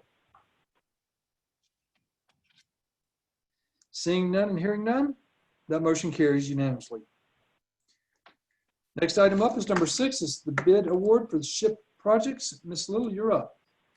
Thanks again, Mr. Chairman. In your packet, you have a memorandum and 2 bid tabulation sheets. At this time, we have 2 projects for the SHIP program that we are ready to move forward with, and a long line of them ready right after these 2. I can tell you these are 2 that have been in the process since late last year. So they were the first ones to go through the construction process for us. So the first project that I would like you all to consider tonight is Miss Shirley Thomas, which is a rehabilitation project. We advertised, received bids, and actually held a walkthrough with contractors that were interested in the job. And staff at this time is recommending an award to the low bid, which is Dugard Construction, in the amount of $35,900. And this is going to do general work on Miss Thomas's home. She needs a variance of rehabilitation, a new roof, HVAC, hot water heater, bathroom conversion to ADA compliance, and some just repairs due to the age of the home there, and a little weatherization. So at this time, unless you guys have any questions, I would recommend approval on that one. If you want to take them one at a time, and then I can do the next one. Let's take them one at a time. So we have a motion, or excuse me, we have a recommendation by staff for the award of the project for the Thomas Rehab. What is the pleasure of the board? Move to approve. Second. I have a motion from Commissioner Steele. I have a second from Commissioner Roden. Are there any discussions to the motion on the floor? If not, we'll call for a vote. Are there any dissenting votes to the motion? Seeing none and hearing none, that motion carries. Ms. Little, I'll proceed with the next one. Yes, sir. Thank you. The next item is a new construction, which is a replacement of an existing home that actually was struck by lightning and burnt down. The Longs did apply for assistance within the appropriate timeframes that they qualified for the replacement and construction of a new home. We are recommending award to Home and Curb Appeal in the amount of $59,900. I would like to state just for the record that on new constructions, we actually advertise the construction of the home and the installation of the well and septic separately. We have done that for years at a cost savings for the SHIP program. The program was advertised, however, we did not receive any contractors that attended our walkthrough for the SHIP portion, for the well and septic portion of this project. We are re-advertising, and I've had conversations with contractors that are ready to bid on it. So that the construction portion is not delayed, we can go ahead and award that tonight, get that project going, because that needs to be in place before the well and septic are done anyway.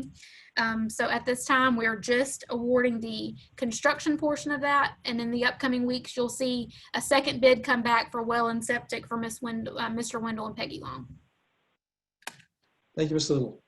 What's the pleasure of the board? Move to approve staff's recommendation. I have a motion from Commissioner Anderson. Second. I have a second from Commissioner Steele. Are there any discussions on the motion? If not, I'll call for a vote.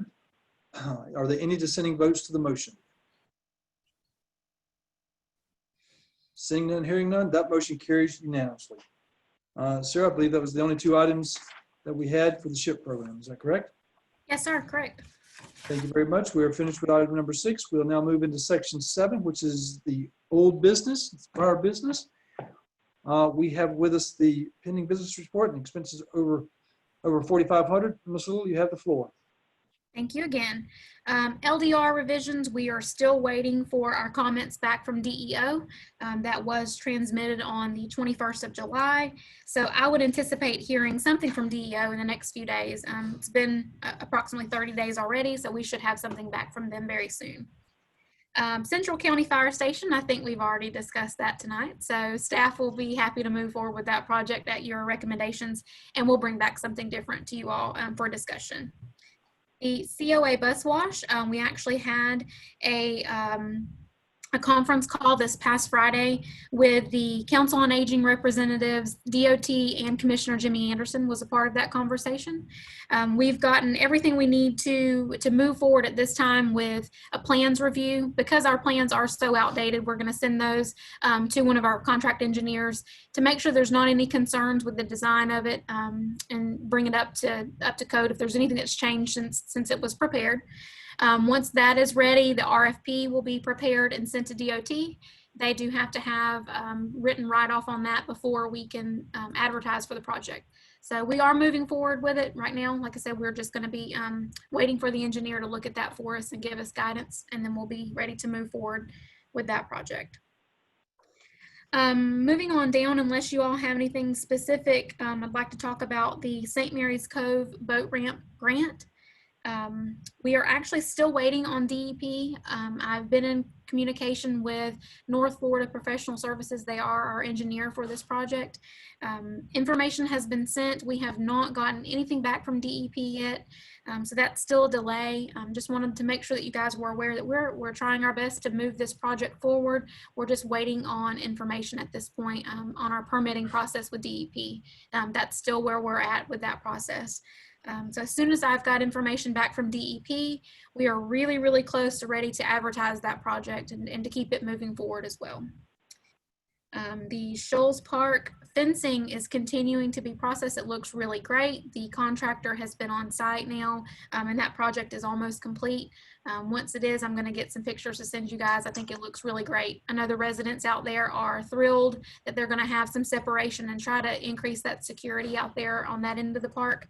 And just happy to see that project come to fruition after all of this time. And that's really the only updates that I have to provide, unless you all have a question about something specific that maybe I did not cover. Okay. Any questions for Ms. Little? Hearing none, we'll move on. The other item is the expense report for items over $4,500. You have that information in your packet. It also goes through a number of items that has been paid for as part of the CARES Act grant. So I would suggest just take a look through that as well. So are there any questions in regards to the expenses? All right. Seeing no comments or discussion, we'll move on. The next one on the agenda, next section is section 8, is the county manager portion now. There's 3 items on the county manager. The first one is for information, and it is the 2021 Northeast Florida Regional Council legislative priorities, and it is here for information. Ms. Little, you have the floor. Mr. Chairman, I do apologize. I guess I failed to update that from the last county commission meeting. This is to be considered for action tonight, should you guys choose to do so. At the last county commission meeting, the 2020 legislative priorities were presented to you all. If you did not have any changes, then we would just update that list to our 2021 priorities. And unless you guys have any recommended changes tonight, I would request that this item move forward so that we can send that back to the regional council. Okay. Are there any discussion items here, or is everybody okay with the priorities that we have here? I'm not sure this requires an actual vote, but I would like to make sure we recognize and make sure there is a support for this. Mr. Commando, would you sort of say something? No, I agree that I don't know that it needs a formal vote, but honestly, from consensus of the commission, you can always change it as time goes on. Mm-hmm. Yes. So with that, I'd appreciate, while we don't need a motion or whatever, I'd at least appreciate the commissioners at least verbalizing, saying yay or nay, they're good with supporting the priorities as presented. Yes, sir. I'm seeing head nods from Commissioner Roden, from Commissioner Anderson, Commissioner Steele. You sure? Okay, you're there, and I think Commissioner Croft, I see a head nod there. So we're all good. So you have more than a majority to move forward with those 2021 legislative priorities being submitted to the regional council. Okay, Ms. Little, you're up for the next item. Yes, sir. Thanks again. So I actually have 2 items that are very similar in nature. They are both requests to advertise for vacant positions. In your packet, for the first item, you do have the job description for the SHIP program administrator. This position was advertised a little earlier this year, and I'm requesting advertisement again to be able to fill this position. There are no changes to the job description as previously discussed or the hourly wage. This is something that I'd like to get fulfilled very quickly, as we've got a stack of applications that are ready to be processed. They've been approved, and I would like to get this one going so that there's not a delay in getting our residents some assistance that they need. Thank you, Ms. Lowell. I'm going to kind of touch base on this one and the next one at one time. One, we've finally got what I believe is going to be a stable county manager for some times. We also need to provide the support to continue to make sure there is success in that role. The SHIP administrator program, as you recall, this one has bounced around a number of times. It was on staff, it was with the regional council, it was back. We need to make sure that we create some additional stability here. Having it on staff, I do believe, is the best approach to it. Ms. Little has a lot of background with that to help get somebody up to speed, but we need to make sure she has the resources here to make that program happen. That is a valuable program that we finally just about got back on track. We need to ensure it stays on track. So I'm going to encourage the support for both the SHIP administrator as well as the administrative position that's going to come up for the same reason.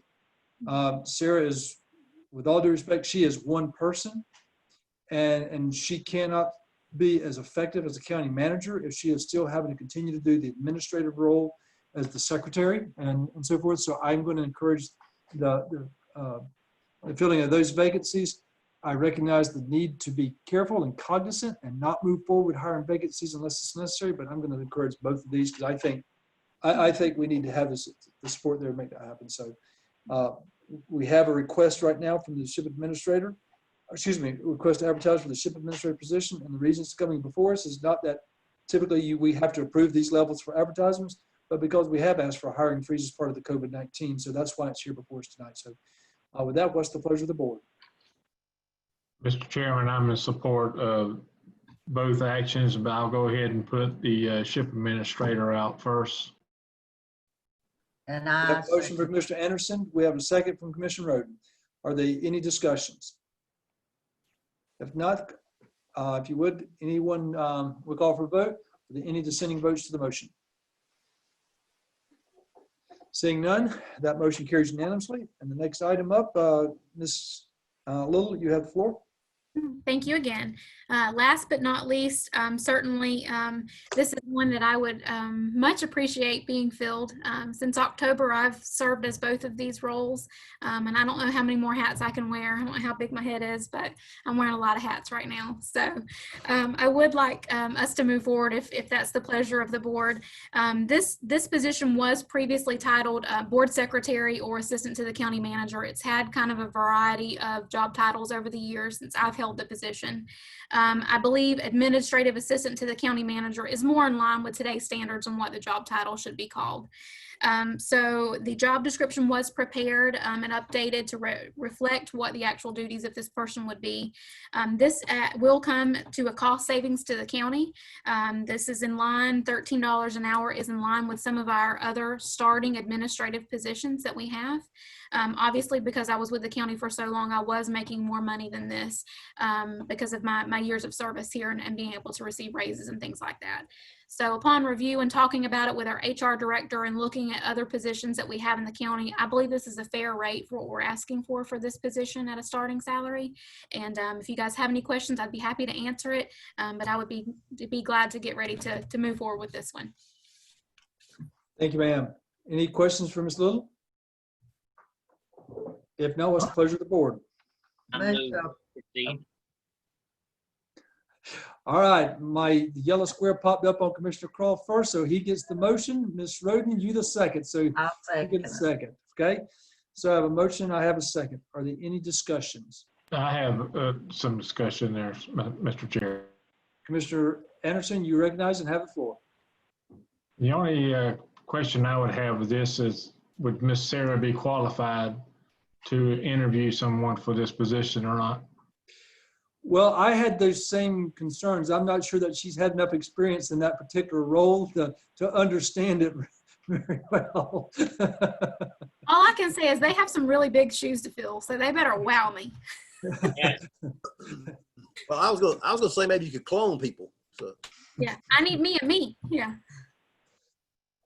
All right, we do just acknowledge, we do recognize that Commissioner Anderson was providing some humor in that discussion, so we appreciate that. So we have a motion, we have a second. Are there any other discussions? If not, we'll call for a vote. All in favor, excuse me, if there's any dissenting votes to the motion, please signify now.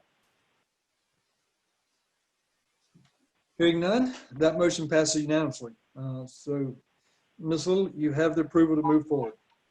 Do you have any other items before we move on? Do not. Thank you, Mr. Chairman.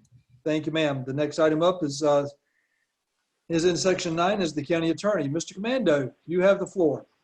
Thank you, sir. I have nothing to add tonight. You've been a little quiet lately. Now, I don't know what's going on here, man, but you've been quiet. I'm busy behind the scenes on enough stuff that pops up on the agenda. You don't need to hear any more from me. Thank you very much. The next item up is now commissioner comments, and I will allow those that want to volunteer first to please do so. If not, I'll make selections. Anybody want to go first? Raise your hand.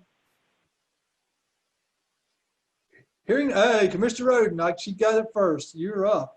Yeah, I'll go first. I just wanted to tell Sarah and Cheryl and everybody how much I appreciate all the work they did on the budget. It kind of made it easy for us today to, and I appreciate it.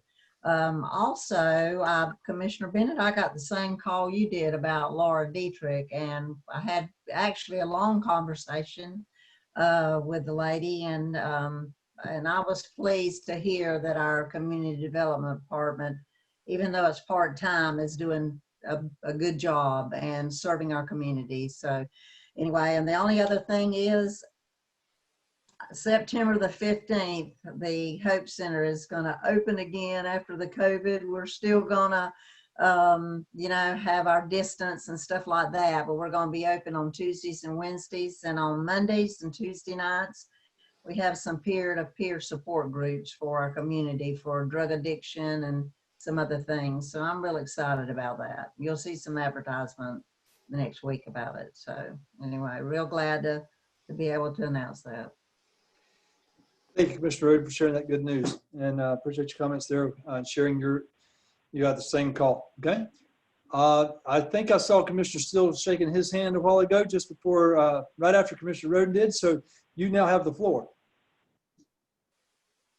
Take it off mute. there it goes. I keep hitting it wrong, hitting it too many times. Mr. Chair, like I said, I knew Sarah knew this, but I think she remembered. But because of virtual, I'm actually able to attend tonight because I'm actually on vacation. I've been on one in 3 years, and so I got a room full of people wanting me to grill some hamburgers and hot dogs in a minute. But anyway, the thing is I just want to also say that Cheryl and Sarah, what all the department heads and everything else, I know you worked with them, and what we did again to try to, as always, a balanced budget is a great thing, and like I said, a lot of hard work, and we just hope that those revenues we lost this year, we won't have anything like this year again, ever. So we pray that won't ever happen again. But thank y'all for what you're doing. Like I said, that's all I have, Mr. Chair. Thank you, Commissioner Steele. Commissioner Croft, your microphone is not muted, so you get the floor next. Okay. Thanks, sir. I was wondering if we might, I guess instead of a comment, it's more of a question, requesting info. Between Ms. Little and if Mr. Register is on the call with us, I'm not sure if he is or not, but could we get kind of an update on where we're standing with the CARES program? How many, I know we've got the list there in the expense report and so forth, but I saw the article, and I'm sure everyone else did, about where we're only at about 200,000 of expenses out of what we've allocated. I'm just curious as to how we're doing. What are some of the reasons we're not seeing the expenditures? Is there a specific reason? Is it just lack of people applying? I mean, because there's been a lot of buzz in the community, but it doesn't appear to be a lot of actual financial activity, and I was just curious.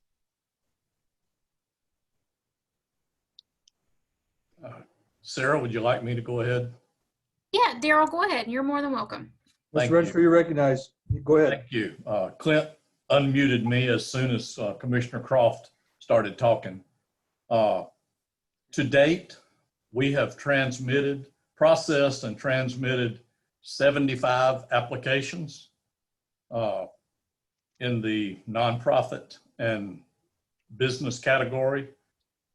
Those applications total $289,500.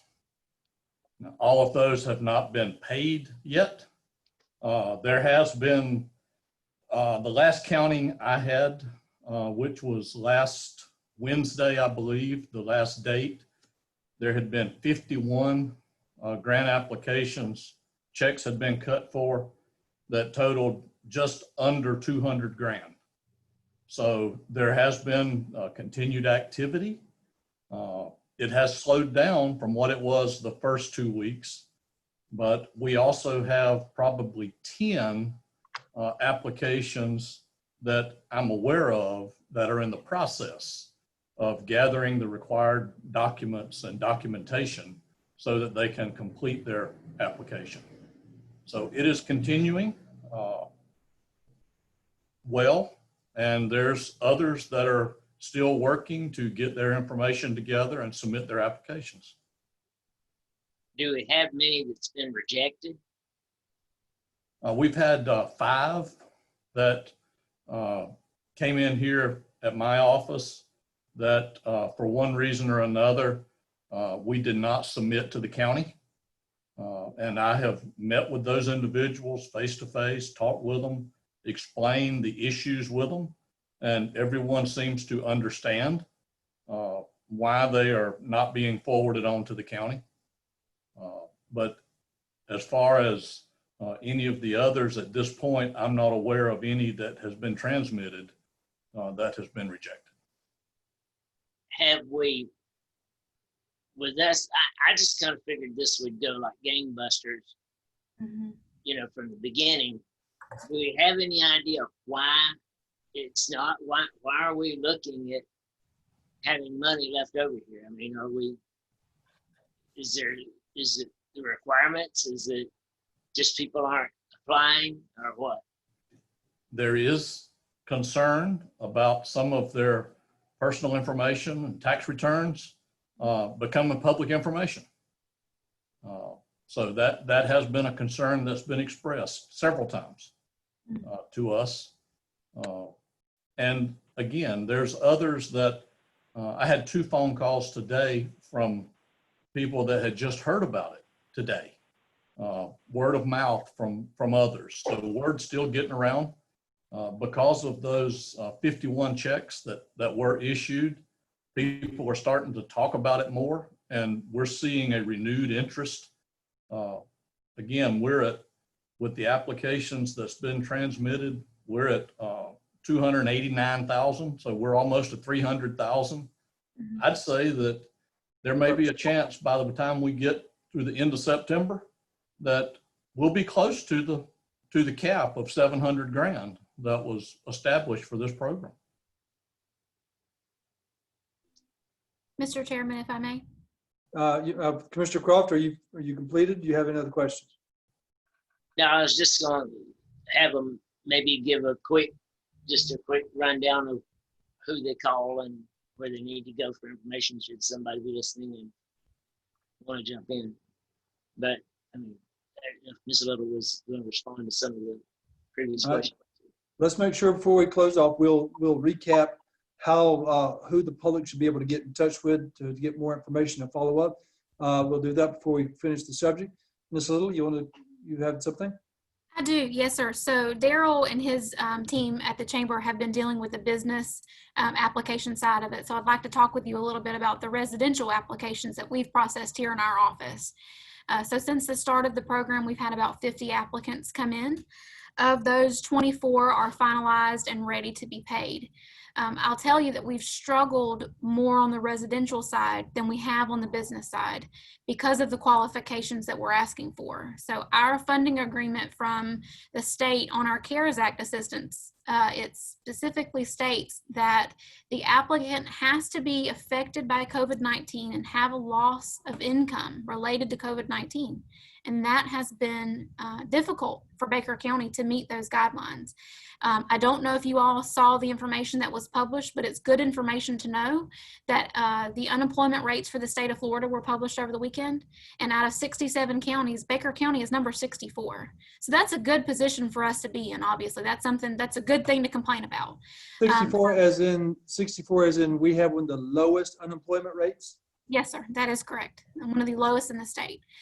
So right now, like I said, we have 24 applications. They're all at the same rate, the maximum amount of $2,000. We do have a few in there that they didn't need quite that threshold, that we're just paying some smaller bills.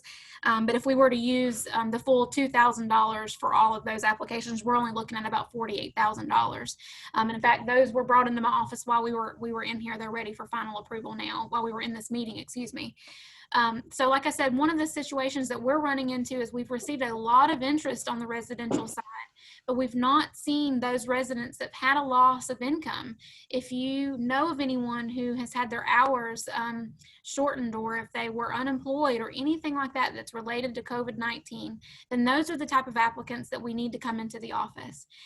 Additionally, with that, there are a lot of documents that we need from these residents, like information from their landlords, their rental and lease agreements and things like that, that prove that they are in need of assistance. And that's taking some time for them to be able to get that information together. So that's not, when they walk in here to meet with us, they don't always have a completed application. Most of the time we're meeting with these people 2 or 3 times, or we're on the phone with them multiple times trying to get them to get the information, tell them how they can get the information that they need. So it's been very time consuming for the residential side. We'll continue to accept applications. In fact, we're giving them out every single day. We're talking to people over the phone every single day, but we have seen some issues with that, that we need those qualified applicants to come see us.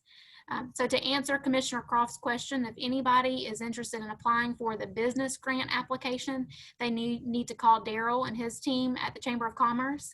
Which number is? 904, yep, 259-6433. If anyone is in need of residential assistance, they should call here and speak to anyone in our office. We are all trained. We are all answering the phones and answering questions about CARES Act. If they call the main line at 259-3613, that will get them in touch with any one of the ladies here in the office, and we'll be happy to help them walk them through the process. But like I said, we've seen trying to get good qualified people that actually meet the guidelines, and then working with them to get the information that they need to be able to have an approved and complete application is what we're working on. And in fact, let me just show you guys. So this is everything that was finalized today from my ladies here. So this is a lot of hard work. And just want to say thanks to everybody that's helped out with that process. And like I said, it's been a big job, but we're ready to move forward with payment on all of these. Thank you. And Sarah, thank you to you and the team there for making sure the residential side gets done, as well as to Mr. Register and his team there providing support to the county for that. Just for clarification, to make sure everybody understands, is Mr. Register from the Chamber of Commerce is certainly providing service to the county, so that we don't have to go out and hire additional employees. They're doing that for us. You do not have to be a member of the chamber. We always love you to be a member of the chamber. Let me make sure that's clear. But it is absolutely no requirement whatsoever in order to be able to apply for the funds through Mr. Register. So I'd encourage you to businesses or anybody that's had a loss such as that to please reach out to him as well. Sarah or Daryl, are there anything else that you'd like to add? I don't have anything. Thank you, sir. Sarah's shaking her head no as well. Okay. Are there any other questions from the board?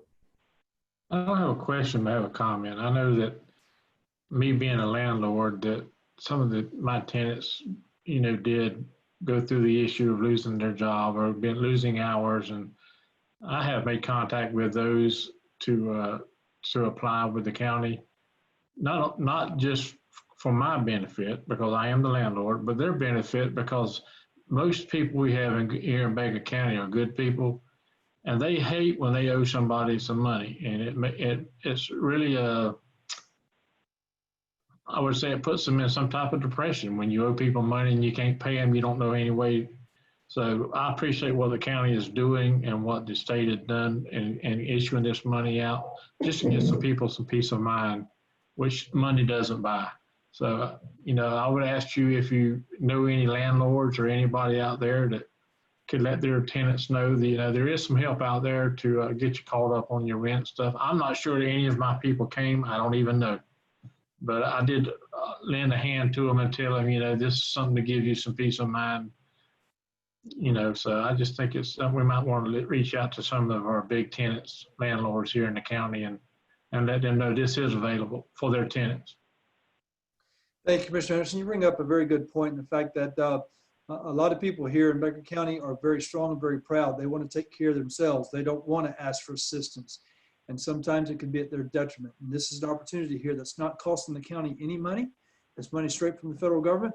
It's here. And if it can help you through some difficult challenges, please take advantage of it. You're not taking funding from anything in Baker County. These are federal funds that come to us. Utilize them to help you if you need it. So I appreciate your comments on that, Commissioner Anderson. Commissioner Croft, we're still on you. Are there anything else that you want to cover?